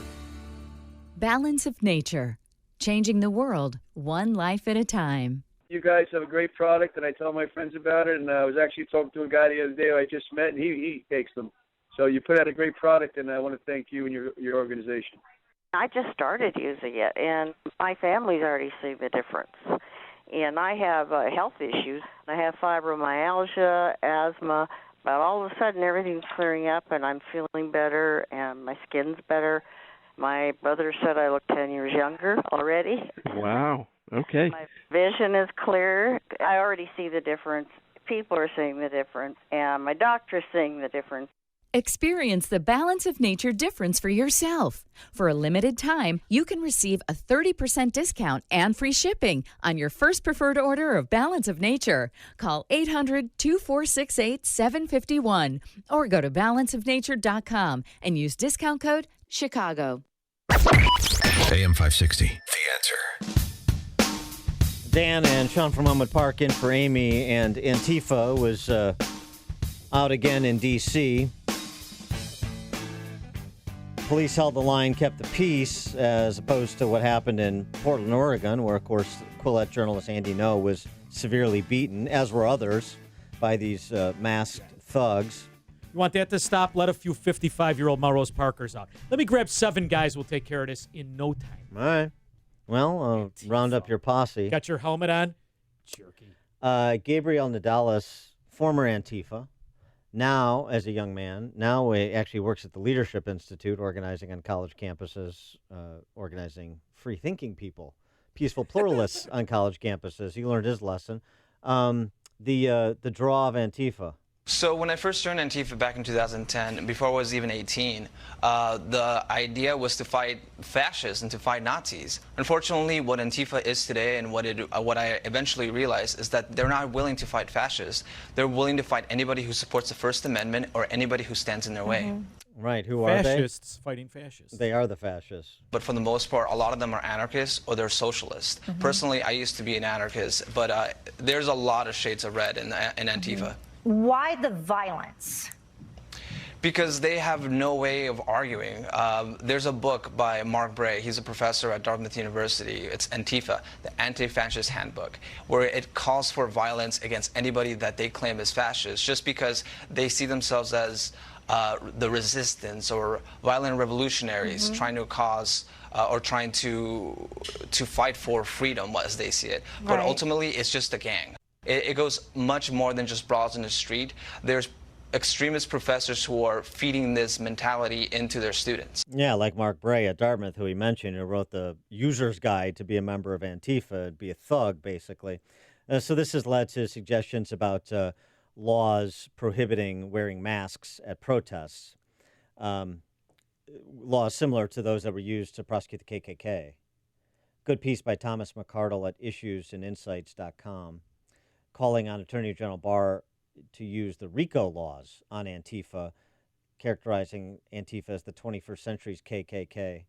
Well, they are similar in the fact that they hide their identities, and even the left has acknowledged that the comparison to the KKK, I don't know why they do so gleefully, like we didn't start it. The KKK started it, not Antifa, who, of course, Joe Biden calls courageous Americans. But I agree, not so much with the laws mandating that they show their faces, they reveal their identities, that they can't wear masks. But using RICO prosecutions, this is a criminal organization when you, as a mob, go around and beat people up, and so they should be subject to RICO prosecutions. And I do hope the Department of Justice gets involved. Not to mention, if you want to hide your identity and influence politics, do it the old-fashioned way. Become a lobbyist. Hi-yo. Boy. With that much time, you're going to have to come up with better singers. That was good. Well, you had a long sentence. I was waiting for runway for that. I was waiting for you to get to a period. Oh my, that had all of the verve of an Eric Swalwell concession speech. All right, coming up at 7:37, sticking with Attorney General Barr, he thinks he may see a path to putting that citizenship question on the 2020 census. We'll discuss after you check the headlines with Mike Scott. Dan and Sean, good morning. Good morning, everyone. We have blue skies and sunshine, 69 right now. Hong Kong protest leaders this morning opposed to the administration of Chief Executive Carrie Lam say they will continue their demonstrations, putting millions into the streets, even after Lam declared the effort to amend a highly contentious extradition bill with China dead. Protesters are persisting in their demands for that bill to be formally withdrawn. Space tourism company Virgin Galactic going public, and they want you. Founder Richard Branson telling CNBC this morning the company will be publicly traded following a merger. Branson saying the company will be ready to take its first customers into space within a year and is forecast to be profitable by August of 2021. Billionaire Jeffrey Epstein is pleading not guilty to child sex trafficking charges. New York U.S. Attorney Jeffrey Berman yesterday charged Epstein for trafficking underage girls and conspiracy. The United States Attorney's Office will take the position at that presentment and that conference that Epstein should be detained pending trial. The U.S. Court of Appeals will hear arguments today over the Affordable Care Act that could threaten the remaining portions of that law. It's a story we'll follow today. Hearings are underway to decide the fate of a Chicago police officer, Robert Rialmo, who shot and killed Quintonio LeGrier and Betty Jones. The Chicago Police Board began hearing evidence yesterday. The estate of A.J. Friend is considering filing a wrongful death lawsuit against the Illinois Department of Children and Family Services. South Bend's police department is asking for prayers for one of their officers in Indiana after his daughter fell to death while on a family cruise. Authorities in Puerto Rico say the 1-year-old girl fell 11 stories from the Freedom of the Seas cruise ship. Investigators say her grandfather lost his grip and dropped the little girl. The Mets first baseman Pete Alonso, your 2019 Major League Baseball Home Run Derby champ. Blackhawks lock up their top pick, Kirby Dach, 3 years, about $1 million a year. The News is a service of Accountemps. Demand for top talent is at an all-time high, but you can't afford to miss important deadlines. Whether you need help for a day, a week, or months, keep your work on track with highly skilled accounting and finance professionals from Accountemps, a Robert Half company. 7:34 and a check of traffic and weather on the way next on AM 560. That's what this radio show is. I tell you what I think, period. The Joe Walsh Show. And then you call in and you tell me what you think. And we don't have to fight with each other. We don't have to hurl insults at each other. We'll agree sometimes. We'll disagree sometimes. Big deal. To me, that makes for the most interesting radio. I'm going to tell you what I think, honestly. And I want you to do the same. The Joe Walsh Show. Weeknights starting at 5, right before Larry Alder at 7 on AM 560. The Answer. Is your old AC a clunker? Does it clunk, leak, or make weird noises? Could be it's on its way out. Luckily, the highly trained techs at your local 1 Hour Heating and Air Conditioning will replace your AC with new top-tier equipment. And isn't that what you want to hear? Right now, get big savings on a complete cooling system. Call 855-1-HOUR. Your comfort is just a call away. Call 1 Hour. Terms and conditions may apply. Call for details. Independently owned and operated. Licensed in the respective state or county. Once upon a time, customers would find your business with this big, thick book full of phone numbers and competitors' phone numbers. It was a heavy, cumbersome, yellowish-looking thing. You'd place your ad in the book and hope customers would call. Hello? Now, there's Salem Surround, delivering customers with targeted digital marketing. Get started with a free evaluation of your digital presence and great ideas to increase your online visibility and revenue. Learn more at surroundchicago.com. Surroundchicago.com, connecting you with new customers. All right, if your roof's needy, you can call Crumweedy. Hey, Sean Hannity here. If your roof is leaky, if the shingles are curling, or if your roof isn't right after storms, then you need to call Crumweedy with roofing companies, and the difference is, of course, installation. Now, Crumweedy, they know that, and that's why they follow the manufacturer's specifications, so your warranty is totally intact, and many companies don't do that, and that could void your warranty. If you hate high-pressure sales tactics, not from Crumweedy. They give you good, better, best options. You make the choice, no pressure. Crumweedy is a roof that lasts at a fair price. Now, Mark Olson and Greg Olson of Crumweedy, they lead this third-generation family business that's been doing Chicagoland roofs since 1953. Now, they fix roof problems, so if your roof is needy, call Crumweedy. That's 630-595-8020. That's 630-595-8020. They're online, of course, at myroofisneedy.com. 7:37 in the AM 560 Traffic Center. The latest this morning with Jim Talamonte. It's a rough go on the northbound tri-state this morning with the usual delays, 95th to 31st, and big jams from the Reagan Tollway to Oakton, where there's a wreck. 2 right lanes remain blocked. Southbound, there's a huge keepers jam from Lake Avenue to Oakton. But Adams Tollway at Stop and Go lead to the tri-state. Reagan Tollway, Washington to 355, the Veterans Memorial, 555 Roosevelt, the Army Trail Toll to 290. Eden's 21 minutes, like Cook to Montrose. Kennedy, 46 minutes, O'Hare to downtown. It's quicker than the express lane. Eisenhower, 47 minutes, 390 to downtown, 37 from Manheim. Stevenson, 53 minutes, 355 to Lakeshore Drive. The Ryan, half an hour, 95th to downtown. That's traffic. I'm Jim Talamonte on AM 560, The Answer. Chicago's Morning Answer continues next. Your official Chicagoland weather forecast from our 1 Hour Heating and Air Conditioning Weather Center. Partly sunny and 87 today. 69 right now. Next news at 8. Chicago's Morning Answer with Dan and Amy continues next on AM 560, The Answer. This hourly segment is brought to you by Papa Nicholas Coffee. Papa Nicholas, best beans, best roast, best coffee. This is Chicago's Morning Answer with Dan Proft and Amy Jacobson on AM 560. Just want to tell you both good luck. We're all counting on you. The Answer.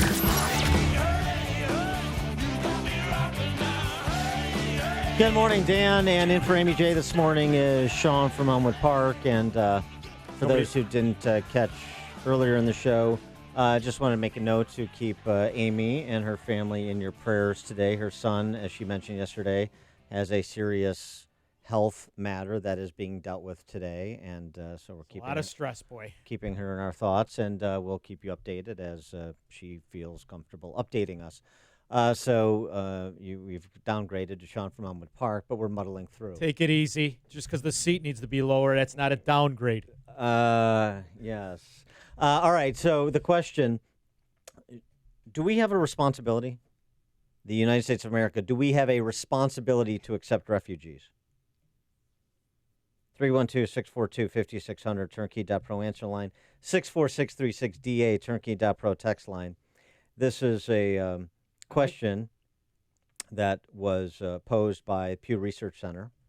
And the demographics on the responses across demographics, a bit interesting. The survey conducted in April and May. Half of Americans, 51%, say the U.S. has a responsibility to accept refugees into the country. 43% says 43% of respondents say the United States does not have a responsibility. And there's a pretty significant variance between Republicans and Democrats, Republicans and conservatives. A smaller percentage believe we have a responsibility than do Democrats.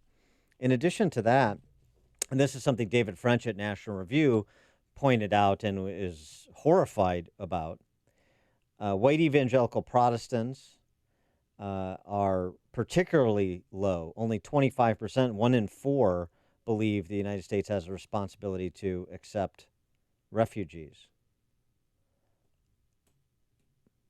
What do you think? 312-642-5600, turnkey.pro answer line, 64636DA, turnkey.pro text line. Perhaps people would be more inclined to be more welcoming if they didn't feel like the border was being overrun by people in this country illegally, because, it is, and if they saw the federal government keeping its promises to deport people who've had their cases adjudicated and put at the front of that line people who in this country illegally who've committed crimes. Ken Cuccinelli was on Face the Nation over the weekend, and he said, remember Pelosi got a 2-week stay, and the ICE raids, for lack of a better description, the ICE raids pulling people out of this country who have had their cases adjudicated and are not legally allowed to stay, deporting them. Those are supposed to begin in earnest. We're past July 4th, aren't we? 2 weeks, this has not happened. So what is the administration going to do? Well, essentially at this point, it's been put in Matt Albans's hand, the acting director at ICE. He's a career ICE officer, came up through the ranks, and they're ready to just perform their mission, which is to go and find and detain and then deport the approximately 1 million people who have final removal orders. They've been all the way through the due process and have final removal orders. Who among those will be targeted for this particular effort or not is really just information kept within ICE at this point. So there had been reports that this would be just in the thousands. You're saying the roundups will be far larger scale. No, I'm just pointing out that the pool of those with final removal orders is enormous. And, it's important to note, here we are talking about ICE doing its job as if it's special. And really, this should be going on a rolling basis for ICE, and they've been interfered with effectively and held up by the politics of Washington to a certain extent. And they're looking forward to just getting back to doing their job. 95,000 people were arrested crossing between ports of entry in Texas, New Mexico, Arizona, and California in June. That's down almost 40,000 from the month prior. Border security officials crediting the increased assistance of Mexican law enforcement with the reduction in those apprehensions at the border. However, that is still well above system capacity. So, yeah, it subsided somewhat May to June, but you still have a system that is being overwhelmed. So I want to point something out to you, and you tell me where I'm wrong. as you like to do, as if your name was Roseanne. So here's what I mean by that. This immigration has become conflated to me with many issues, least of which not being welfare. I do not think we would have the situation at hand if being an American citizen didn't qualify you for so many automatic welfare systems. I think in there lies the problem. I disagree. You know why? Because the left's position is there's no such thing as a citizen. Well, let's not get crazy. Well, I'm just saying, the debate we're having, to the extent you're even having a debate, we're really not. No. But I mean, the left's position is everyone is a global citizen. And you saw all 10 candidates raise their hand on stage last week. Listen. People who are in this country illegally or who want to enter this country illegally should be conferred the same benefits as American citizens. That's their view. And the gravity of that stupidity is almost immeasurable. Because in essence, what you're saying is that you want to extend our welfare benefits to everyone on the planet. All they have to do is hit the land. Yeah, that's right. So, I mean, that's not what I'm advocating. What I'm saying to you is, as you know, at the cigar store yesterday, watched a phenomenal movie. Phenomenal. With Nicole Kidman and Tom Cruise that you know I love. Far Away is a terrible movie. It was fantastic. The romance. That's an awful movie. Young Nicole Kidman with the skin like butter. Come on, kid. Yeah, anyway. You were looking at Tom Cruise. Bare-chested is what you were looking at. A little something for everybody. Anyway, the system of immigration prior to the welfare America we've become was one that could fit the amount of people who were seeking asylum from, ironically, countries that imposed socialism, for the most part, and tyranny. So we have these two conflicting ideas going on. One of what America originally was and should be, which is a beacon of freedom and liberty. Two, the reality of what America is, which is this soiree of, oh, you're an American, then you get all this gaga for free. And I clean that up. You know what I mean? So I have a problem with it. So do I think that refugees should have a safe haven here in America? Yes, I do. Do I think that anybody should get welfare systems that are cradle to grave? No, I don't. Well, so I think those are two opposite positions that cannot exist in today's America. Can't exist. We couldn't have a system where we welcome people who are truly fleeing persecution for their religious or political beliefs, and also not confer cradle-to-grave welfare state benefits? No, you can't do that. Well, you could. I mean, it's possible to do it. I guess as long as you ignore you can make the argument. But you can make it's not the principle of the country. You can make the same argument. I mean, we weren't supposed to have cradle-to-grave entitlements for American citizens either. That's my point. Well, I understand. So you're I understand, but you have to establish a baseline here. And the baseline is this. American citizenship confers benefits that not being a citizen doesn't confer. It's not the same thing to be a citizen and be a non-citizen. So let's establish that, and then we can talk about benefits that will be afforded to citizens and the terms of those. And as I've advocated before, because I'm a pro-immigration guy, you want to expedite your entry into this country, get vetted, and sign a waiver to welfare state benefits. Yeah, bingo. That's what I've been talking about. Here, for instance, when they say give the illegal immigrant the health care that Americans have. Okay, give them mine. I pay $2,200 a month. Come and get it. How many want to come over? Yeah. Well, I don't think they mean your specific policy. I mean, I think they mean the care that you and your family get at your expense. Because they're trying to build a base of welfare recipients, because they know that's what works. The Democrat base is the welfare recipient because they are socialists.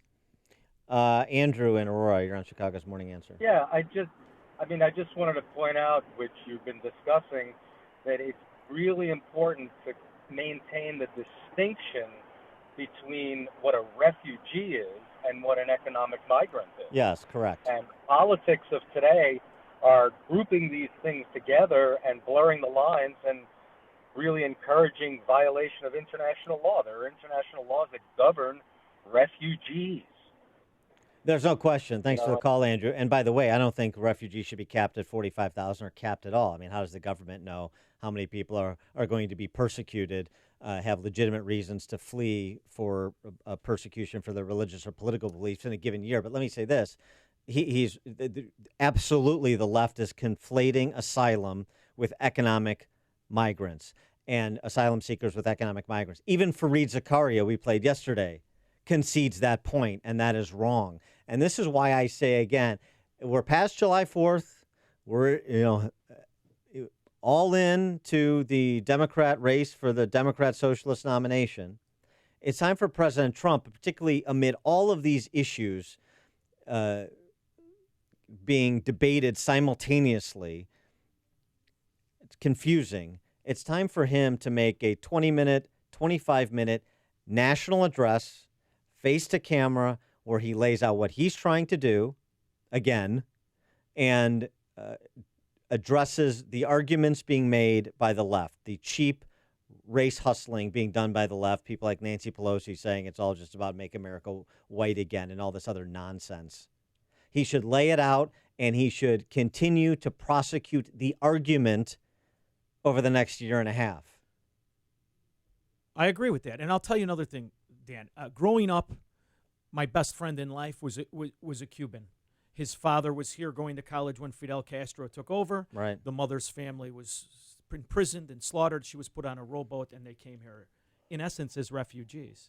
I do believe that America needs to be a beacon for the people who are oppressed and victims of tyranny. Right. So I do think we need to have a system that does offer. We do. Yeah, but we do, but we've clouded it. Well, right. It's been bastardized. That's it. And so David French is hand-wringing about the relatively low percentage of white evangelical Protestants, even mainline Protestants who believe U.S. has a responsibility to accept refugees. You know what? I think this speaks to a frustration with the lack of the rule of law. You can treat everyone humanely and also have the rule of law. In point of fact, when you don't have the rule of law, which is what we don't have the border, is when inhumane treatment spikes, because you got other human beings overwhelmed by just the mass of humanity that they're trying to deal with. And it doesn't turn those people into Nazi stormtroopers, and it doesn't turn those border processing centers into concentration camps. And to the extent that the Republicans can get their heads around themselves to relentlessly pursue the hysterics, the sick rhetoric coming from Tlaib and AOC and Pelosi and Presley, the socialist Spice Girls, and all of the would-be aspirants to the presidency, is the extent to President Trump and Republicans are going to be successful in 2020. This case has to be prosecuted relentlessly, and they need to be held to account for what they're saying versus what the reality is, what they propose to do versus what President Trump and Republicans, at least some Republicans, have desired to do with respect to the border, both the migrants as well as American families, for years on end. Right. And the other thing to point out, I would have loved to seen a study, how many of these same people have given money to benefit refugees or illegal aliens, because these groups are some of the most charitable in our country. So I think it's a very skewed study. Deborah in Arlington Heights. Good morning. First of all, there's a difference, as you've said, between a refugee and an illegal immigrant. If I want to go to Disney World with my family and I don't have money to buy the tickets and I sneak in anyway, should I stay? We need to take in people that are truly refugees. We can't take in everybody. Other countries need to step up. But if you notice, and I'm sure you do, the left and the media always leaves out the word illegal. They're for immigration. Well, so am I, for legal immigration, not for illegal immigrants to sneak in here. Think about what this is doing to our young people and the burden that this is going to put on them. Not only us, but in the future on them. The burden is going to be enormous in so many ways, financial. Yeah, but ironically, you need new people in the Ponzi scheme. And the other question is, well, she's not opposed to legal immigration. I get it. And here's the other thing about legal immigration: should it be the arduous system that it is today, or should it be streamlined? Well, and the way you do it is through what you said. Yes, right. Let them sign waivers. But here's the thing. Until you do the fundamental thing until you distinguish between citizens and non-citizens, until you get control of our border and we have a sensible system that treats people humanely, processes people expeditiously, makes determinations, and you eject people from this country who we know have committed violent crimes. We can't even do that. That's the place to start. So prove that to me. Show me that I should have some confidence in that you can do something, and you're going to say something you're going to do something akin to what you're saying, and then I'm open-minded to talk about everything else. But until you can accomplish that base task, that simple task, then the hell with it. Verlon on the South Side. Hello, gentlemen. And Sean, I want to tell you something. You stole 2 words out of my mouth: charitable and bastardized. But I'm going to use them anyway. I'm going to tell you, the asylum laws you were they were only made to take in the most extreme cases of, and I'm sorry, but it's only a few, not domestic violence and not running from gangbangers. It wasn't made for that. That's right. Okay. Now, and I'm going to tell you something else. America is the most charitable nation in the world, and liberals are using that to guilt trip America. And I'm going to tell you one third thing that they're trying to do. They're bastardizing the Constitution.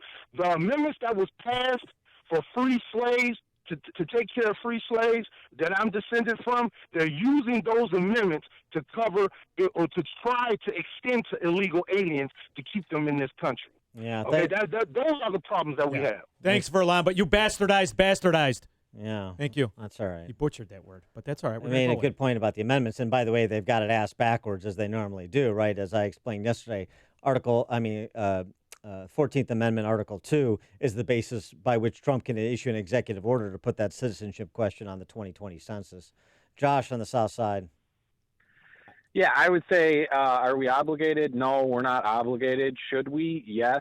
And I feel that refugees often make the best kind of citizens we want to have in our country.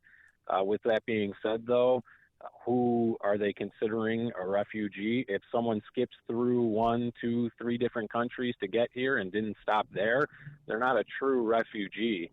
There are a lot of countries that the left wants to bring people in from, but then they overlook others. I mean, they want to, like, for instance, when all the refugees went to Germany and all the other European countries and they wanted to bring so many here, they were overlooking all the Christians who were in Syria being persecuted. Right now we have a lot of people in South Africa, whites being persecuted. So they're pick and choose, and we need to be for the people who are really being persecuted and let them in. Yeah, thanks for the call, Josh. Yeah, actually, the percentage of Christians fleeing persecution that have been admitted. That's what they're being used as pawns rather than the philosophy of what we are. Philosophically, is America a safe haven for refugees? And the answer is absolutely. Absolutely it is. Yes. So to have these arguments about, no, we need to do this or limit them, or if this is going on in the world, I think we lose the foundation. It's been corrupted. It's very simple. It's very simple. Fleeing violence for your religious or political beliefs. Done. That's the basis. Love it. I'm all in. Megan on the South Side. Good morning, guys. I realize that a lot of these people coming up are what you're saying is economic migrants, not refugees. But this is turning our American children into, they're going to need to be economic migrants. My 16-year-old, according to the state of Illinois, he's supposed to sit home and smoke pot all summer instead of getting a job on a lawn crew. Only if he wants to be a Democrat. No, got to fund the schools. He can't get a job because they're all the crews are full of economic migrants. Well, I don't know about that. Thanks How many for the are call, full? Megan. How many are full of union pension squatters? I mean, let's be realistic. How many in the protected shill of organized labor extortion are taking up jobs and doing nothing? And I don't just mean the ones in the orange pension incubators for the state of Illinois. Tweet from David Lucas: can we make it so that refugees have to be leaving a country where the violence that they're escaping is worse than Chicago? I think that's fair, too. Nobody gets in. Good. All right, coming up, we'll turn our attention to presidential politics with Jazz Shaw, weekend editor for HotAir.com. But now we check the headlines with Mike Scott. Lead water issues continue in University Park. Small plane crashes in Kane County. Police continue to investigate that, and the FAA is on the scene.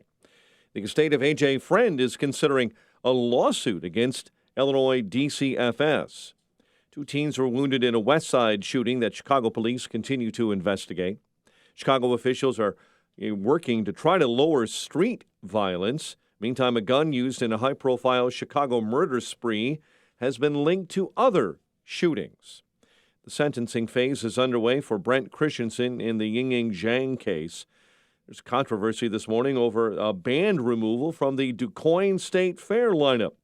3 members of the Cubs and White Sox playing in tonight's Major League Baseball All-Star Game. Partly sunny day ahead, high of 87. WIND Chicago News Time is 8 o'clock. In criminal contempt of Congress, I'm Dave Anthony, Fox News. That's what House Democrats believe Attorney General Barr and Commerce Secretary Ross are, and that contempt vote may come soon. Why? Because Barr and Ross didn't hand over documents to show the rationale behind asking a citizenship question on the 2020 census. House Speaker Nancy Pelosi says they really want to discourage fearful immigrants from filling it out. It's really disgraceful, and it's not what our founders had in mind. Well, the administration is still trying to get that question on the census. Fox's John Decker's live at the White House. Counselor to the president, Kellyanne Conway, telling Fox News that President Trump is still considering his next move. The Supreme Court did not issue a legal impediment decision. They basically said, come back and give us a different rationale.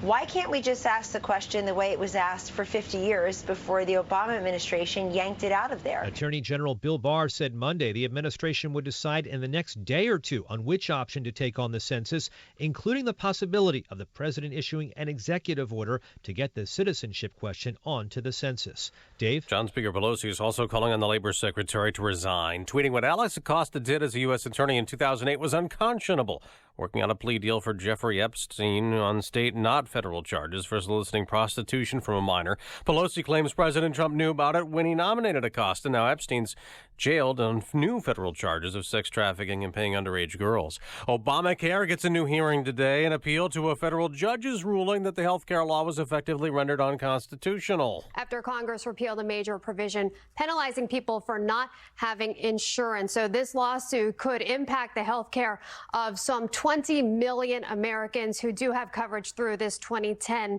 health care law. Fox Business Network's Tracy Carrasco. Virginia lawmakers are going into special session today to consider new gun control measures after the May shooting in Virginia Beach that left 12 people dead.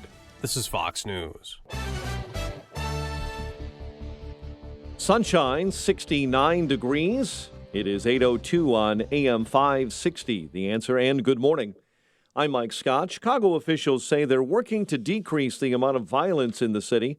Mayor Lightfoot talking with reporters yesterday saying policing alone is not going to solve the problem. I can send 10,000 officers to the West Side, and if we don't address those underlying challenges, which we must, we're not going to solve the problem. Earlier in the day, Police Superintendent Eddie Johnson blamed repeat gun offenders for much of that violence.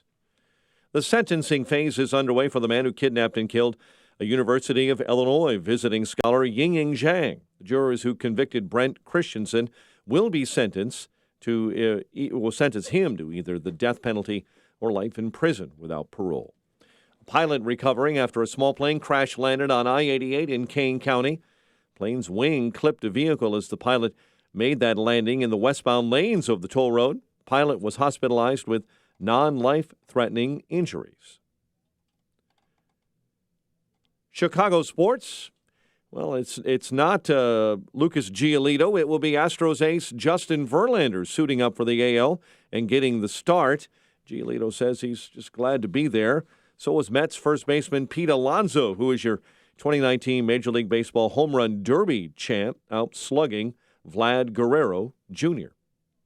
It's 8:03, time for the AM 560 Business Beat. And from the Fox Business Network, here is Lillian Wu.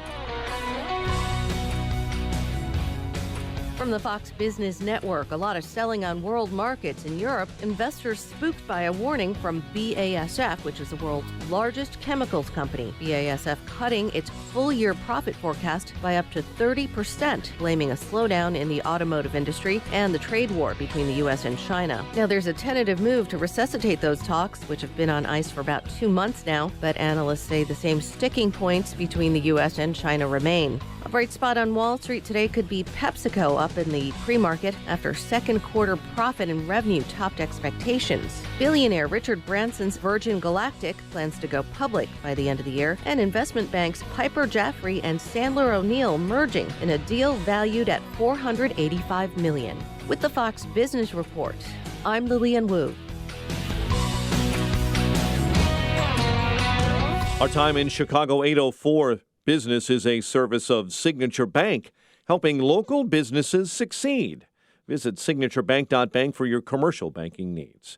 A check of traffic and weather on the way next on AM 560. Larry Elder sees the race card being played again. Kamala Harris is not an American black. She is half Indian and half Jamaican. I'm sick of people robbing American blacks myself of our history. Donald Trump Jr. retweets it. All the man did was retweet somebody else's tweet, somebody else who happened to be black. Isn't that a legitimate question? I mean, and if it's not legitimate, does it make you racist? The Larry Elder Show, weeknights at 7, right before Jay Sekulow at 9 on AM 560. The Answer. For more than 50 years, Mueller CPA, a certified public accounting and business advisory firm, has been serving clients in Chicagoland. Dave Nissen, Mueller's managing partner, is here to explain Mueller CPA's history, journey, and opportunity. Thanks, Dan. Our firm was started by Al Mueller as a one-person CPA firm in 1968. Through growth and partnerships, Mueller CPA has blossomed from a regional firm to an organization that provides services worldwide. Mueller is a reflection of our years of listening and caring for our clients, and we would not be here today if it wasn't for our professionals and support personnel. We value the human side of our business and recognize it as being the most important element of our success. We are growing, we are hiring, and we welcome your interest in our firm. If you are looking for your first opportunity or your forever career, join an award-winning team that cares about you. Visit the career page at MuellerCPA.com or call Dave directly at 630-524-5274. You make a million tough business decisions every day. So here's the easiest one of the year. Dell's Black Friday in July is back and bigger than ever. Get no-brainer deals on the very latest computers with Intel Core processors and a huge selection of servers, electronics, and more, all with free shipping on everything. To make your decision even easier, Dell's small business technology advisors can help you find just the right tech. Call 877-BUY-DELL. That's an easy call to make at 877-BUY-DELL or visit Dell.com/smallbusiness.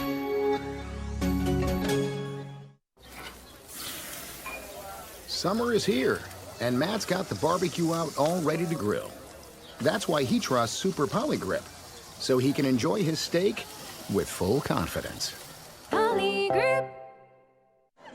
Sounds like there's a party going on. But something's missing. The birthday gal's arrived. And thanks to Polydent, her bright smile is anything but a surprise. Polydent. 8:07. Let's get a check on the roads. AM 560 traffic center time. Here's Jim Telemonte. Northbound tri-state traffic is heavy. 95th to 31st and really heavy Roosevelt to Oakton, where all lanes have just reopened after a major wreck which happened earlier. Southbound, looking at a heavy Gapers delay still from Blake Avenue to Oakton. And farther north, traffic slow from around 120 down to Deerfield Road.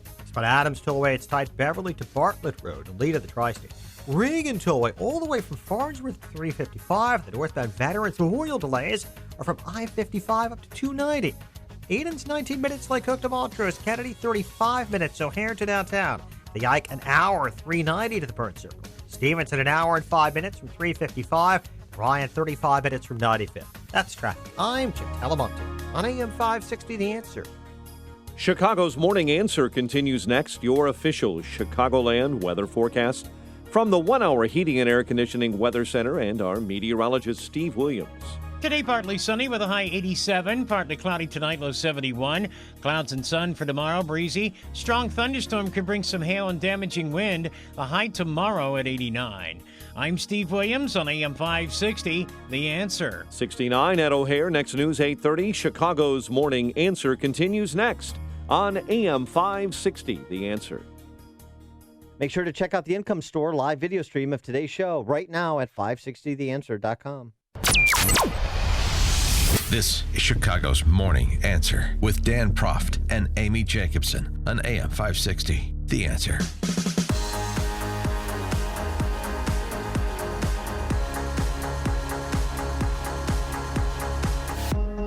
Good morning, Dan, and in for Amy J. This morning, Sean from Elmwood Park. And per our discussion at the end of last hour on accepting political refugees, whether or not we have a responsibility to continue accepting political refugees as part of our discussion about the larger border security, immigration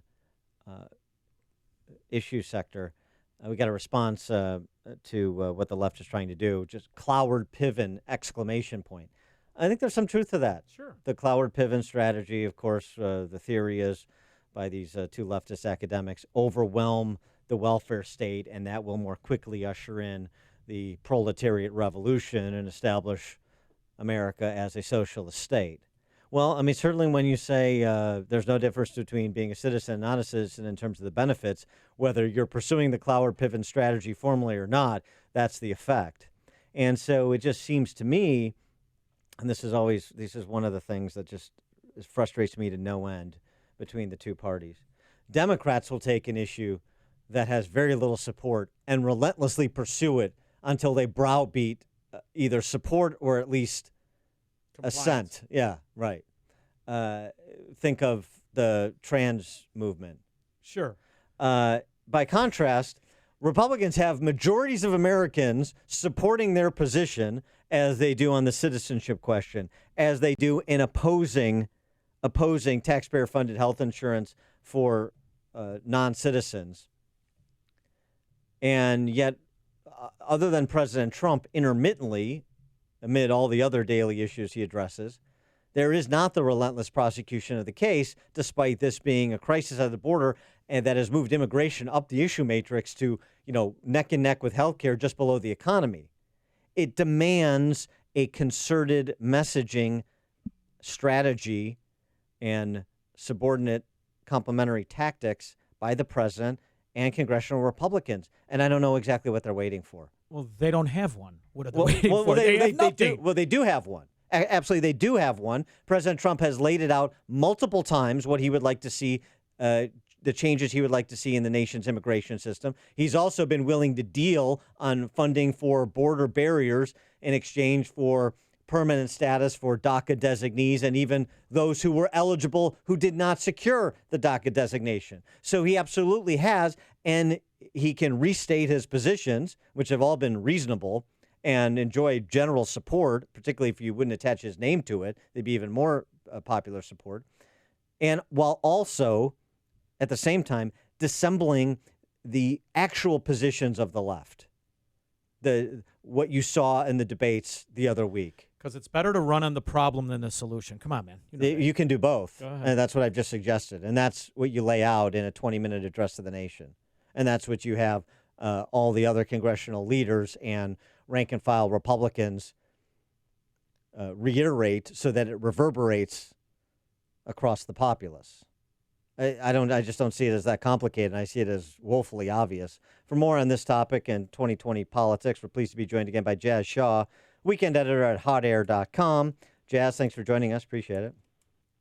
Good morning, gentlemen. Glad to be here. What about that and where the White House and congressional Republicans are on this issue and why they're not taking a more aggressive posture, just batting back the silliness of the race hustling left, make America white again, and Rashida Tlaib's hysterics and so on and so forth? I'm going to disagree partially with what you're saying. I think that message is there, and if you go to individual speeches made by some Republicans, by conservatives, if you go to the right outlets, that argument is being made. The reason that the never-ending pressure seems to wind up working on many of these subjects is the media coverage. The vast majority of the country is not tuned in on more than a superficial level. And what they're getting are basically just sound bites and headlines from the New York Times and the Washington Post endlessly on CNN, MSNBC, the major networks, and they will say, oh, here's a position that Trump has. Here's a position that this conservative has, and then spend an hour talking about why it's evil. Well, no, I get that. I get that, but that is built into the price. You know the landscape on which you're dealing, and the president has something that nobody else has: the ability to speak to the nation. And I don't know why he doesn't do it. Well, I think he does it sometimes. He could definitely use to do it more. But I think you already touched on one problem. He has so much on his plate. He's going back and forth with North Korea. He's dealing with Iran. He's dealing with Turkey. He's dealing with Venezuela imploding. 900 different domestic issues. But the problem is, with questions about it. It's hard to stay focused on one. Well, Jazz, I appreciate that. I don't mean to interrupt, but this was the core deliverable of his campaign. Border security, or certainly one of, if not the core deliverable. And so it's got to take priority, particularly 13 months out. It's got to take priority, and particularly in the face of the antics of the socialist Spice Girls and the rest of the left, including the press corps. I would say that he has done, to borrow a phrase from the previous president, with the phone and the pen, about as much as he could possibly do. He gets challenged in court on every action at every turn. Right. And the big stuff really needs the cooperation of Congress, and having lost control of the House, we're not in good shape there. Now, Jazz, before I get started, coolest name in media, brother. Yeah, Jazz Shaw is a cool You kidding me? Way better than Walter Cronkite. I'm a big fan. But listen, you wrote an article in Hot Air yesterday about another way he's being attacked, as the communist and shame to my heritage Cuomo actually enacted a law that allows Congress to go after his tax returns. I mean, he's not only is he being attacked on his, and I disagree with a lot of Trumponomics. However, he is definitely under assault, and now you've added the fact that laws are being written as weapons specifically against this guy. Does he have any chance of not having his tax returns subpoenaed and disclosed by Congress? Yeah, we spoke to one attorney yesterday afternoon, offline and off the record, who said that so long as he gets his lawyers, and he has plenty of them in New York, in motion quickly enough, they can get into court and challenge this as a bill of attainder,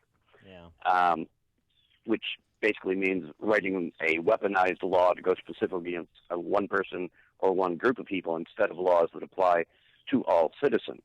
And that's a pretty good challenge.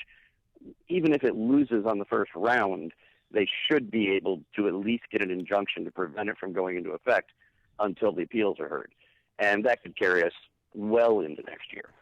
So, yeah, there's a chance. The question is, will he do it? He's certainly been litigious enough in the past. As I said, he's got a big legal team. I would expect by the end of the week, that's probably going to happen. Some other news, and this is, we all wait with bated breath for Bob Mueller's appearance before Congress next week. At least one key witness in the Justice Department's Inspector General's investigation into potential abuse of the FISA court came forward as the inquiry was winding down. It's reported the individual, not part of the Justice Department or FBI, only did so after Attorney General Barr tasked U.S. Attorney John Durham of Connecticut to lead a review of the origins of the Russian investigation, this according to Fox News. Now, we don't have a lot more details than that, but this is getting lost in the shuffle too. But there is the potential for this script to be flipped on the Democrats over the next several weeks as you get an Inspector General's report, you have the Durham investigation, and we'll see how Mueller holds up under a cross-examination. That's going to be interesting. I'm not as hopeful because I think if there was a real smoking gun, and I think there's a bunch of them that look possible, if there was something definitive, the Democrats would be running away from this a lot faster. So I'm being a little cautious on that one. I think the origin of the investigation was certainly a political hit job right from the beginning, and a lot of the material they used to justify trying to go to FISA was dodgy at best. But a lot of it, doesn't it just come down to sort of what they call prosecutorial discretion, the equivalent of that? Like, well, it looked good enough to us to at least check. And if that's their answer, even if it turns out to be complete garbage, I don't know if anybody gets prosecuted for this. We'll see. Wanted to get your take on the state of play on the Democrats. Mayor Pete and Elizabeth Warren pulling in a lot of money. You got Bolshevik Bernie still has his base, so he's hanging around. Biden is sort of a bobber in the water. but he enlisted Jill to try and help him answer questions from, the David Frost of our generation, Chris Cuomo. It's like the Hindenburg in slow motion. And and then you have Kamala Harris sort of being suggested as the most likely and the most difficult candidate for Trump. How do you assess those top 5 or 6 candidates? Kamala Harris was just the other day moved up to number 1 in the Hills rankings as being the front runner, despite leading in no polls. But she is gaining ground. She's starting to raise more money. She's definitely gotten up above the noise level of the people that are basically running asterisk campaigns at this point, which comprises at least 15 to 17 of them. So she has some inherent advantages. She also, the more I watch her, she doesn't tend to make as many really big gaffes as some other people, Joe Biden. And on that note, by the way, is there nobody on Biden's staff that can just tackle the guy and stop him from talking? Did you ever try to argue with an old man at a Panera waiting for his soup? It's the same thing. Listen, Jazz, another thing. Kamala Harris.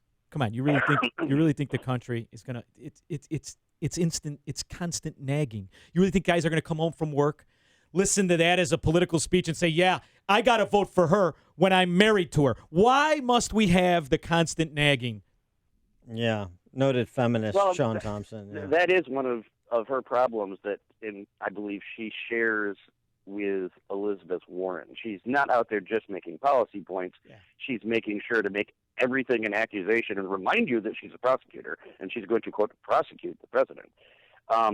Warren, I think, suffers from the problem that she never has struck me as personable. She doesn't come across as warm and relatable. When she talks to you, she's throwing out a lot of ideas that may have plenty of appeal for progressives, for liberals, but she just sounds like she's lecturing you. Like she's just disappointed in you for not already getting it. And she looks like the Dutch boy in drag. Add that to the list.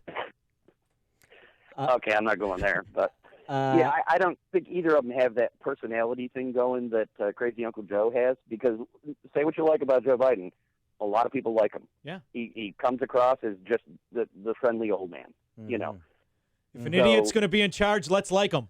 So on the matter of the Jeffrey Epstein indictment and the renewed pressure on Labor Secretary Alex Acosta, do you suspect that Alex Acosta survives this, or are we going to be seeing his resignation in the coming days?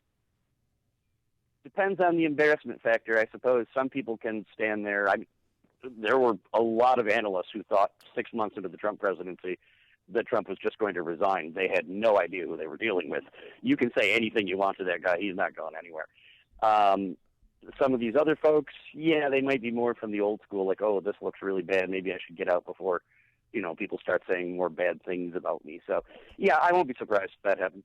All right. He is Jazz Shaw, weekend editor for hotair.com. Jazz, thanks as always for joining us. Appreciate it. My pleasure. Anytime, gentlemen. Thank you. He joined us on the Turnkey.pro answer line. This is the morning show more Chicago radio listeners are choosing.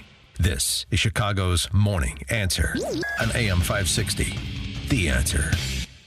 Signature Bank is Chicago's fastest growing independently owned business bank. It's a bank where relationships still matter. Signature Bank knows your name and your story. I'm Dan Proft, and I know this because Signature Bank is my business bank. Hi, I'm Kevin Bastuga, co-founder of Signature Bank.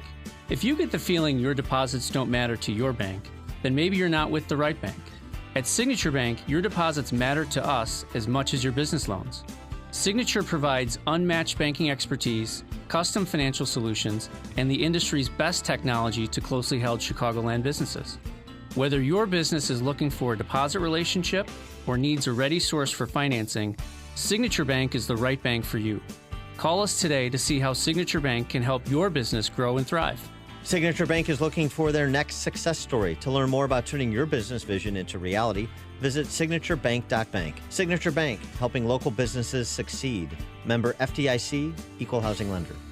A storm is on the horizon, and you need to keep the lights on no matter what. Your business relies on the power being on 24/7. It's the lifeblood of your data and computer systems. Weather-related outages from the power company are not acceptable. Your need for a source of power that's reliable 24/7, along with round-the-clock service that can dispatch technicians to your site immediately, is mission critical. Your business needs Charles Equipment Energy Systems on speed dial. These are the big boys, not residential or solar, but reliable industrial generators for emergency backup or events. When you need more than a 100-foot extension cord plugged into a small engine generator, call Charles Equipment Energy Systems. They keep the lights on with rental generators for job sites or power outages. The storm season is here. Plan ahead. Call now to prepare generators for sudden damage and potential power outages. Call 630-834-6000. That's 630-834-6000 or charlesequipment.com. charlesequipment.com. Hi, this is Amy Jacobson to talk about my incredible experience with Online Trading Academy. I signed up for my own free class, and you can too. You'll be introduced to skills to take control of your financial future. You'll learn the right moves to make when the economy turns and how to spend less time worrying about life and more time living it. You know, no one else will ever care about your financial future as much as you do. It's time for you to start learning how to invest in you. Seats are limited. Just call 844-778-7132 to attend and get 2 free passes to their next class so you can check this all out. And if you call right now, they will send you home with their Professionals Insider Kit. It's loaded with exclusive investing courses and some of their best lessons from the pros. This is a limited opportunity and seats go quickly, so call 844-778-7132. That's 844-778-7132, or visit them online at otaclass.com, otaclass.com. Balance of Nature, changing the world one life at a time. When I wasn't taking it and I was waiting for my operation, I was feeling very tired. Now I'm driving like 11, 12 hours a day. I told you I manage 15 gas stations. And I have so much energy. I even gave some of my pills for my son, and he said, Dad, this is good. So I like it.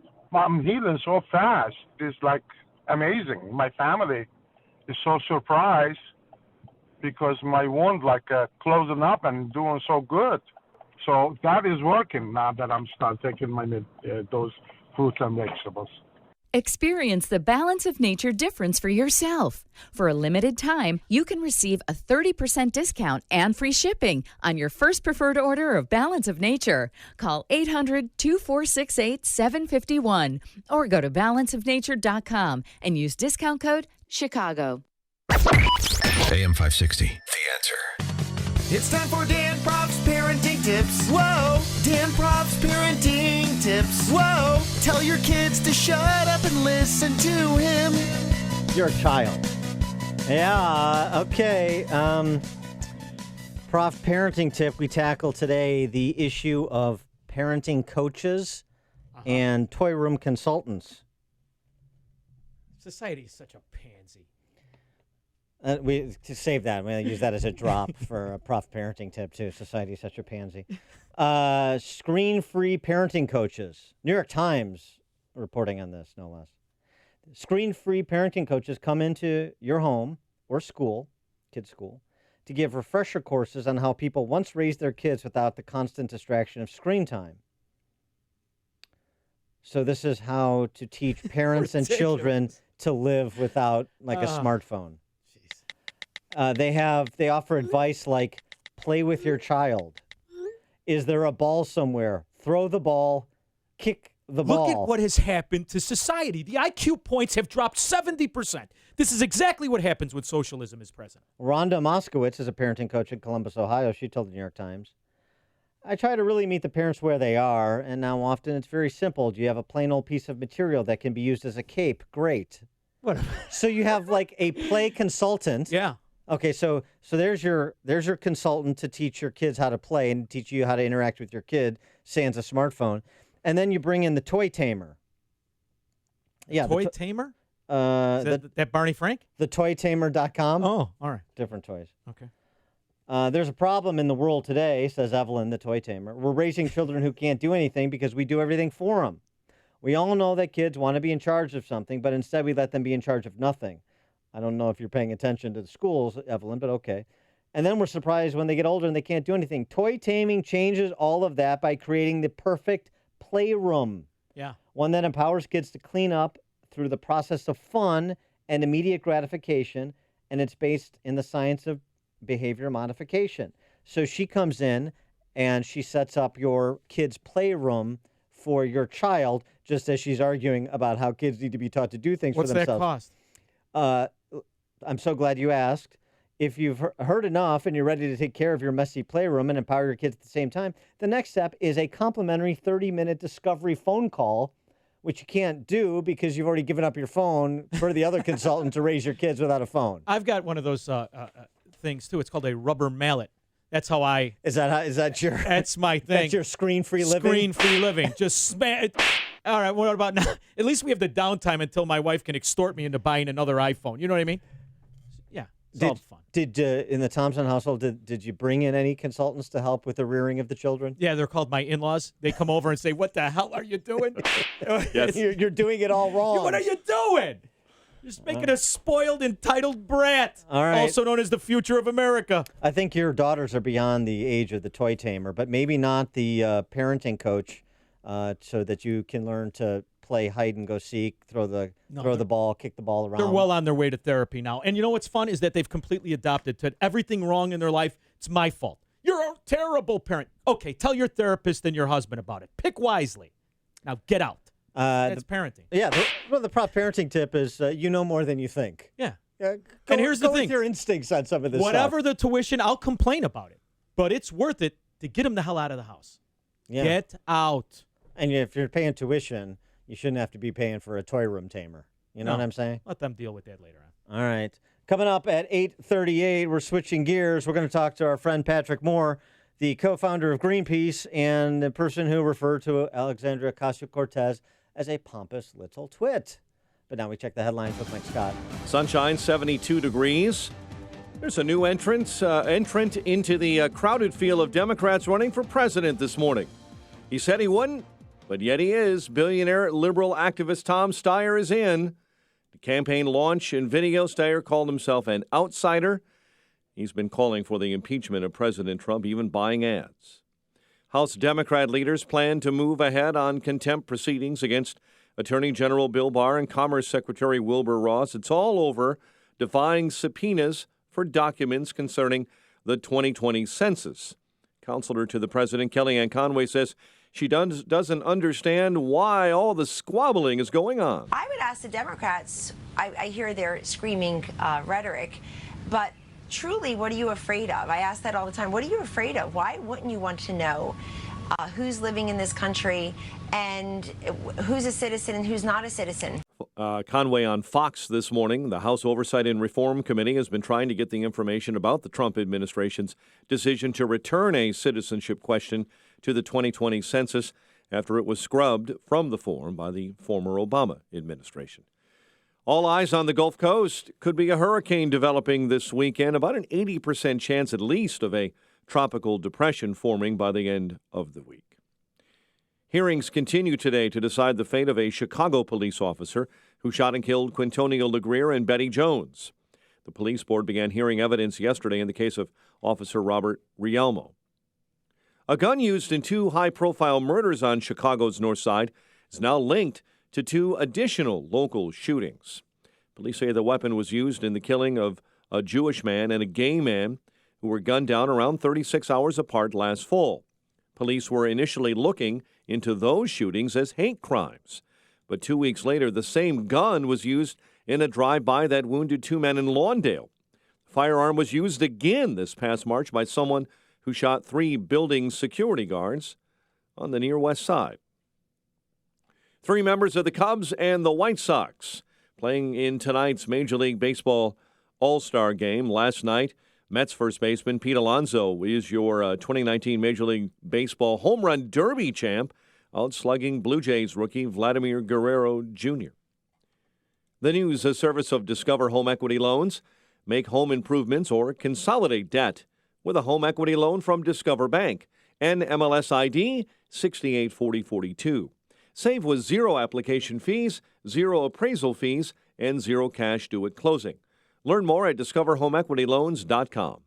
8:33 and a check of traffic and weather on the way next on AM 560. Mike Gallagher has had enough. I am so sick of these un-American miscreants who hate this country so much that they want to strip every symbol of our nation's beginnings, its foundings, its origins. And you know what? We can push back too. We can push back with truth, with logic. I am fed up. The Mike Gallagher Show. Weekdays at 9, right before Dennis Prager at 11 on AM 560. The Answer. Is your old AC a clunker? Does it clunk, leak, or make weird noises? Could be it's on its way out. Luckily, the highly trained techs at your local 1 Hour Heating and Air Conditioning will replace your AC with new top-tier equipment. And isn't that what you want to hear? Right now, get big savings on a complete cooling system. Call 855-1-HOUR. Your comfort is just a call away. Call 1 Hour. Terms and conditions may apply. Call for details. Independently owned and operated. Licensed in the respective state or county. Summer is here, and Matt's got the barbecue out all ready to grill. That's why he trusts Super Poly Grip, so he can enjoy his steak with full confidence. Poly Grip. Sounds like there's a party going on. But something's missing. The birthday gal's arrived. And thanks to Polydent, her bright smile is anything but a surprise. Polydent. Summer is the perfect time to replace your old, drafty, worn-out windows with beautiful new Energy Star windows from WindowWorks. And now it's easier than ever before during Dollar Days. When you buy 2 new windows, you get the 3rd window for just $1. Buy 4, get 2 more windows for just $1. And when you buy 6 new windows, you get 3 more for just $1. And choose low monthly payments or 1-year interest-free financing. You're gonna love your new windows from WindowWorks. And remember, when you buy 2 new windows, you get the 3rd window for just $1. Call the company your neighbors trust with over 100 5-star Google reviews in the month of June. Call 800-808-1313. The first 20 callers will get a free $50 dinner gift card just for getting our price. 800-808-1313. That's 800-808-1313, or visit us at mywindowworks.com. A lost dog, not a lost cause. Read Catching Murphy, the latest book from the Associated Press, available now exclusively at Amazon.com. 8:36 in the AM 560 Traffic Center, and let's get the latest with Jim Talamonte. Inbound Kennedy delays start at Montrose. It's 41 minutes O'Hare to downtown. 31 from Montrose, 28 in the Express. Eden's 19 minutes from Lake Cook to the Kennedy. Eisenhower, an hour, 390 to downtown. 41 minutes from Manheim. Stevenson, an hour and 5 minutes, 355 to Lakeshore Drive. Ryan is 35 minutes, 95 to downtown. Tri-State southbound at 70 from the Lake Forest Oasis to Deerfield Road and Lake Avenue to Oakton. Northbound from the Stevenson to the Hinsdale Oasis and Roosevelt to Oakton after an earlier crash. But Adams Tollway delays are Beverly to Bartlett and Elmhurst to the Tri-State. Reagan Tollway, Farnsworth 355. Northbound Veterans Memorial, I-55 to 290. It's traffic. I'm Jim Talamonte. Chicago's Morning Answer continues next. Your official Chicagoland weather forecast from the 1 Hour Heating and Air Conditioning Weather Center. Partly sunny and 87 today. Currently 72. Next news coming up at 9. Chicago's Morning Answer continues next on AM 560, The Answer. Watch today's show live right now on the Income Store live video stream at 560theanswer.com.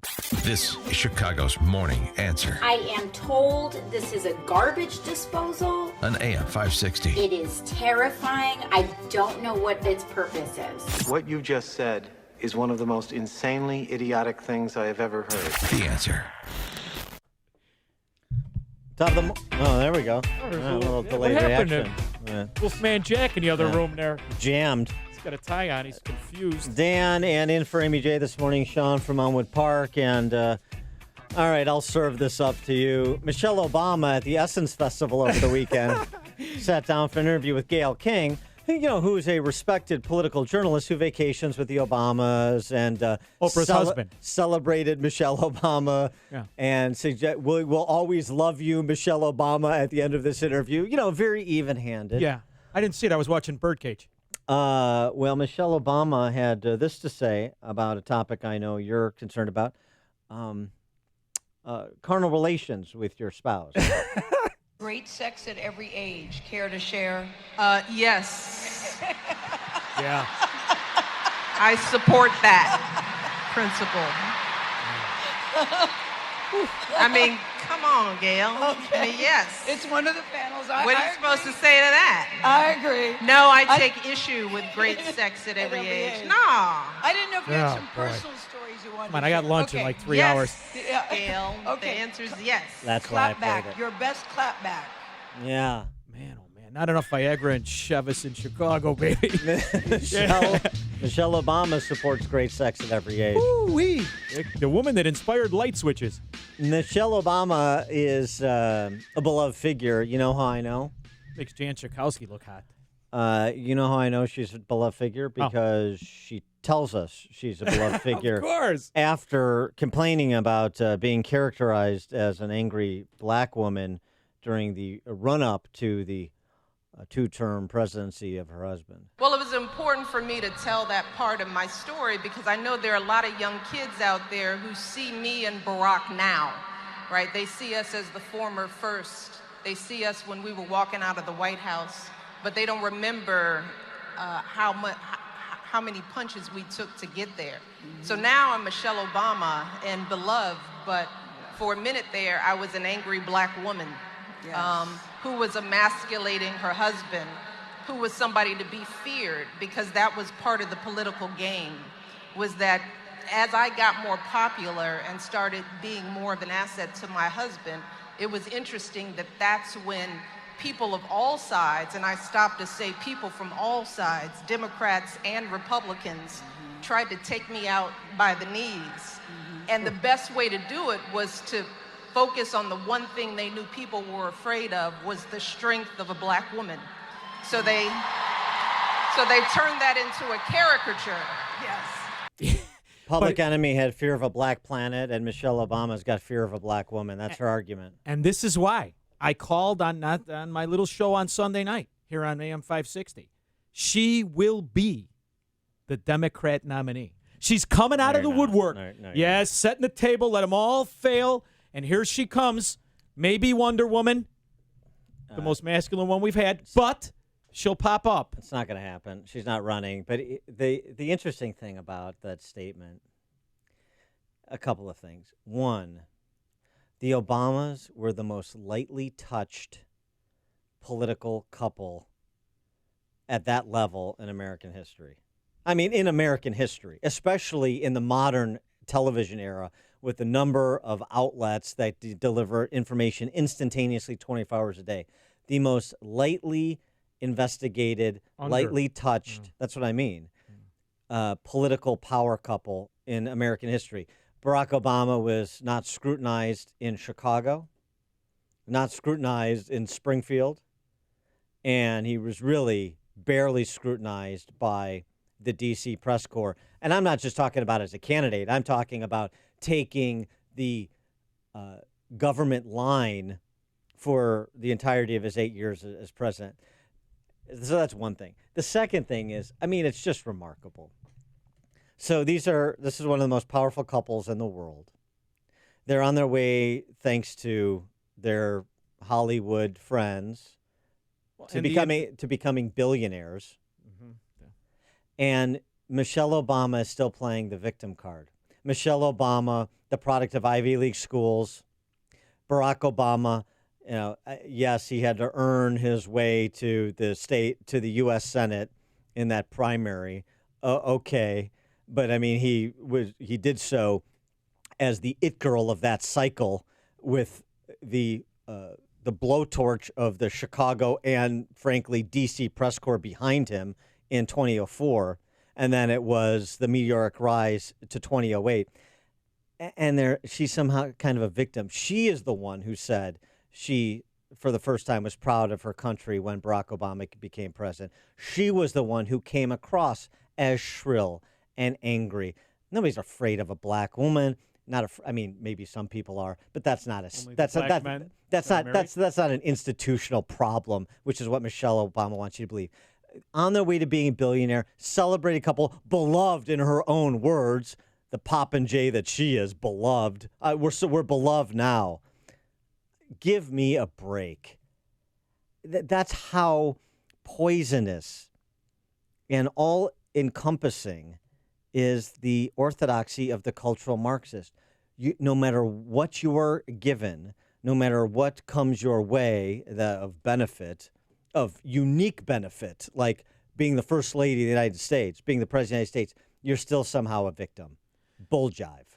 Not only that, they're going to, you mark my words, in 5 or 10 years that Peter Schweitzer will do an investigative report of exactly how they are the king and queen of government venture capital, and how we can only fathom the actual amount of skullduggery that went on during their time in office with the Joe Biden's kids and all that. You know that they're at some point they will become benefactors of that, if they already haven't, as they dine in Paris.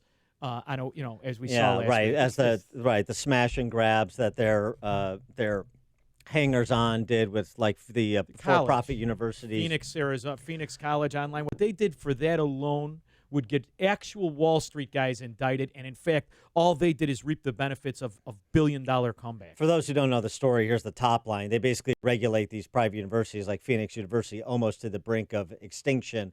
Then the Obama flacks come in, buy it. Then they lobby to have those same regulations relaxed, and so the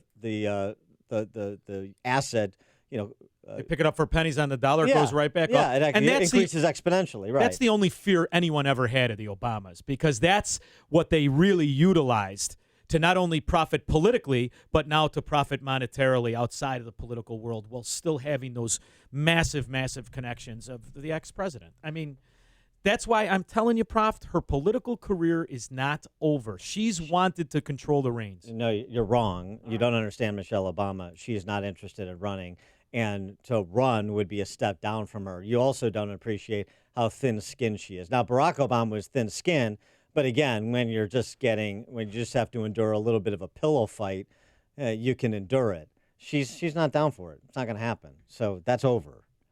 Charlotte in Arlington Heights. Hi. Barack Obama didn't exactly have a hard fight to get into the U.S. Senate. His opponent was Alan Keyes of Maryland. Yeah, and I'm talking about the primary.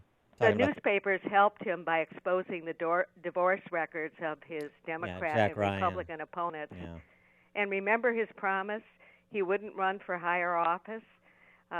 Within a few months, he was running for president after reaching the Senate.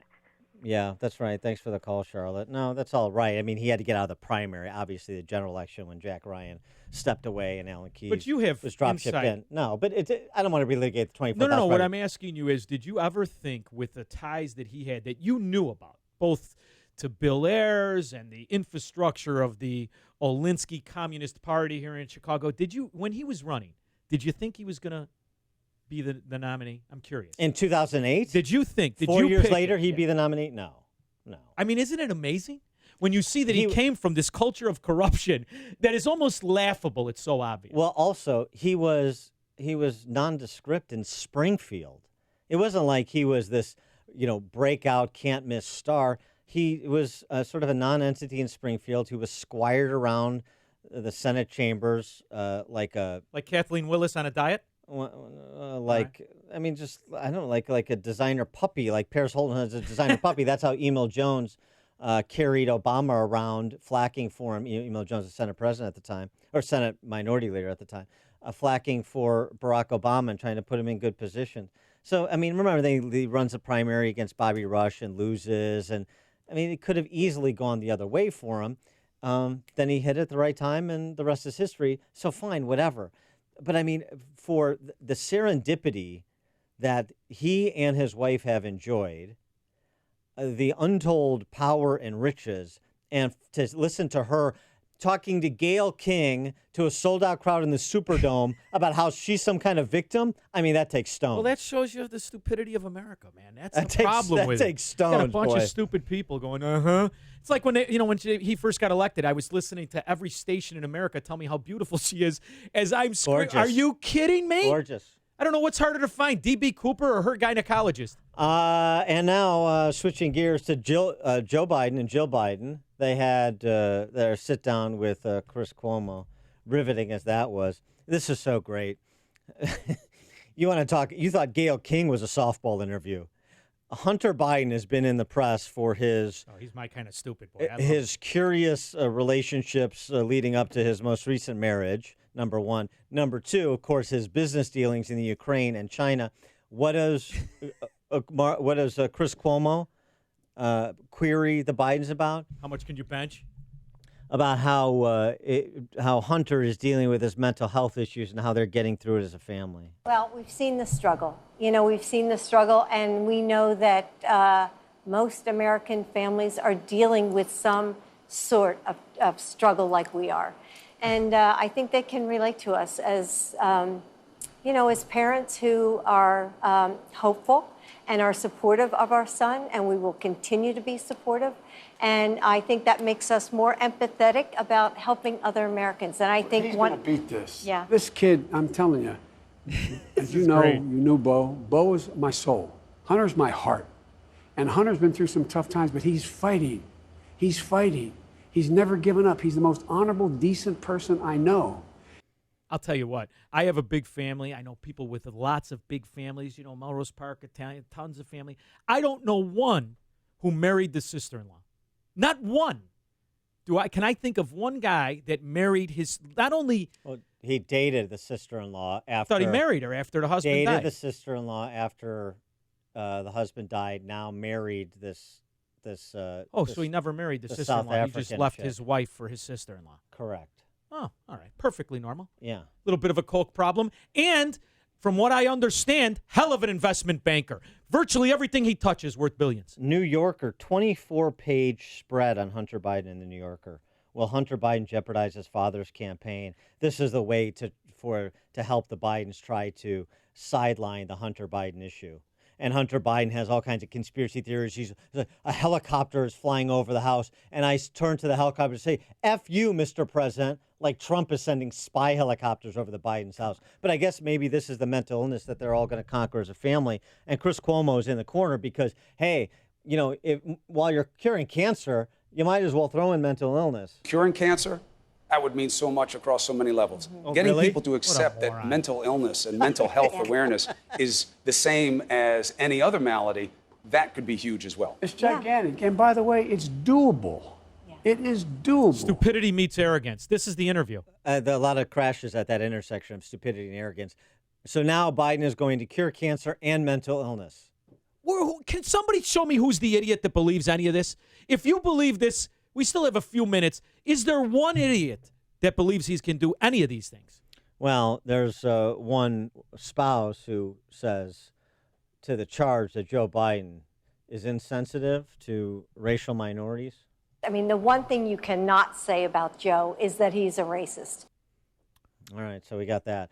But do you ever think Obama's vice president would have to enlist after one debate, would have to enlist his wife to say that he's not a racist? That's the power of an accusation of that magnitude, which is why it is such a diabolical thing that we're at this point. Although you got to say it's richly deserved. Joe Biden, the beneficiary of cheap identity politics, and now he's suffering at the hands of it. How about that? Listen to Dan and Amy on your smartphone.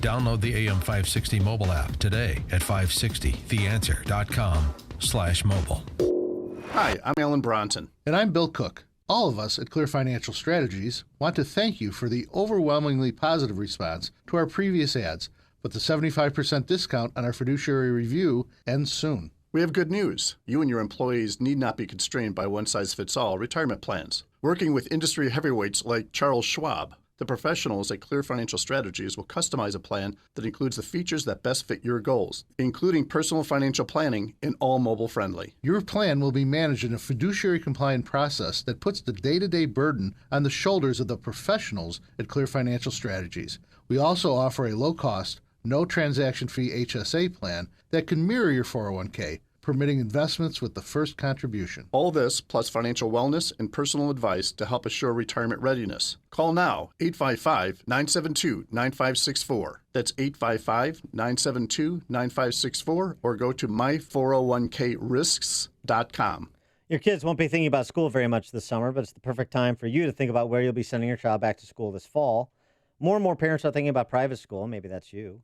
Well, private school has never been more affordable thanks to halfpriceschools.com, where you can find tuition vouchers for private schools across Chicagoland available at half of the normal price.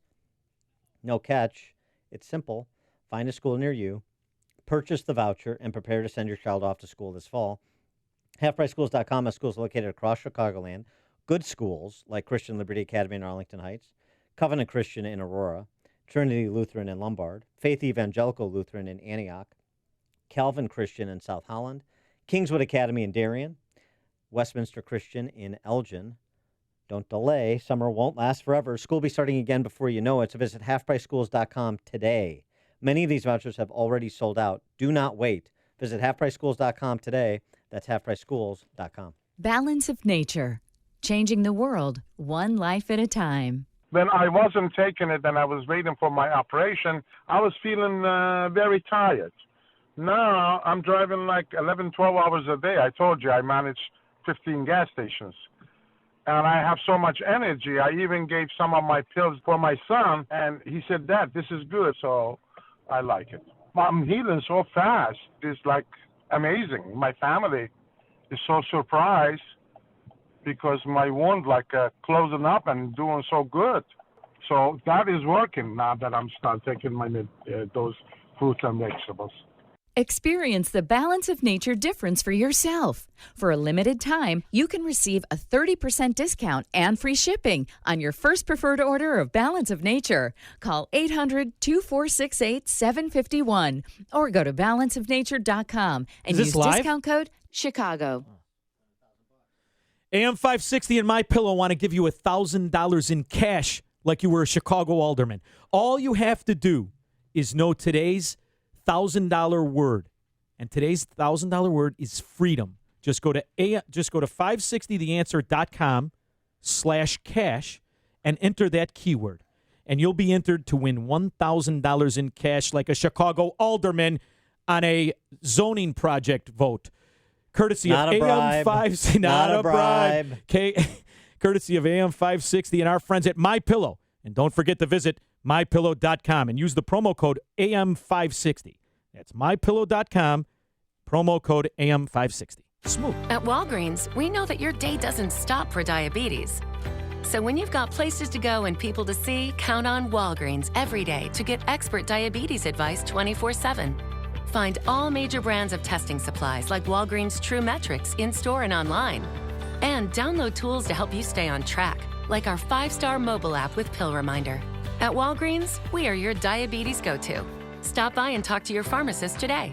Walgreens, trusted since 1901. You make a million tough business decisions every day. So here's the easiest one of the year. Dell's Black Friday in July is back and bigger than ever. Get no-brainer deals on the very latest computers with Intel Core processors and a huge selection of servers, electronics, and more, all with free shipping on everything. To make your decision even easier, Dell's small business technology advisors can help you find just the right tech. Call 877-BUY-DELL. That's an easy call to make at 877-BUY-DELL or visit Dell.com/smallbusiness. Want a good laugh? Watch those funny insurance ads on TV. You know, the ones the other guys spend billions of dollars on each year. Want seriously good auto, home, business, or life insurance? Come to the Kevin S. Doherty Insurance Agency, an independent Erie insurance agent serving the Chicagoland area. You'll get a great price that saves you money, unbelievable service, and advice from people you can trust. So talk to us at the Kevin S. Doherty Insurance Agency today. Call 630-575-0800. That's 630-575-0800. or go to insurewithkevin.com. We can help you get where you need to be, where you should be, quickly and easily. Go ahead, laugh at those cave people, stunt guys, and bubbly cashiers. Then see for yourself why more than 90% of Erie customers stay with Erie year after year after year. Wow, we've been doing a lot of roofs. And we're ready to do yours. This is Mark Olson. And Greg Olson from Crumweedy. Okay, say it. If your roof is needy, call Crumweedy. Remember that when you need repair or when you need a new roof. It's so important to choose your roofing company wisely. Here's our pitch. Installation. It's the ball game. We follow the manufacturer's specifications, so your warranty is totally intact. Most roofing companies don't do that. When we give you a quote, we give you good, better, and best options. You decide. And we're not going anywhere. We're a third-generation family business. 65 years of doing great roofs. We run the company on good, conservative values. For any roofing problem or need, call your roofing guys, Crumweedy. Do we have any special offers? Sure. Just ask. We'll take care of you. Get all the info at myroofisneedy.com.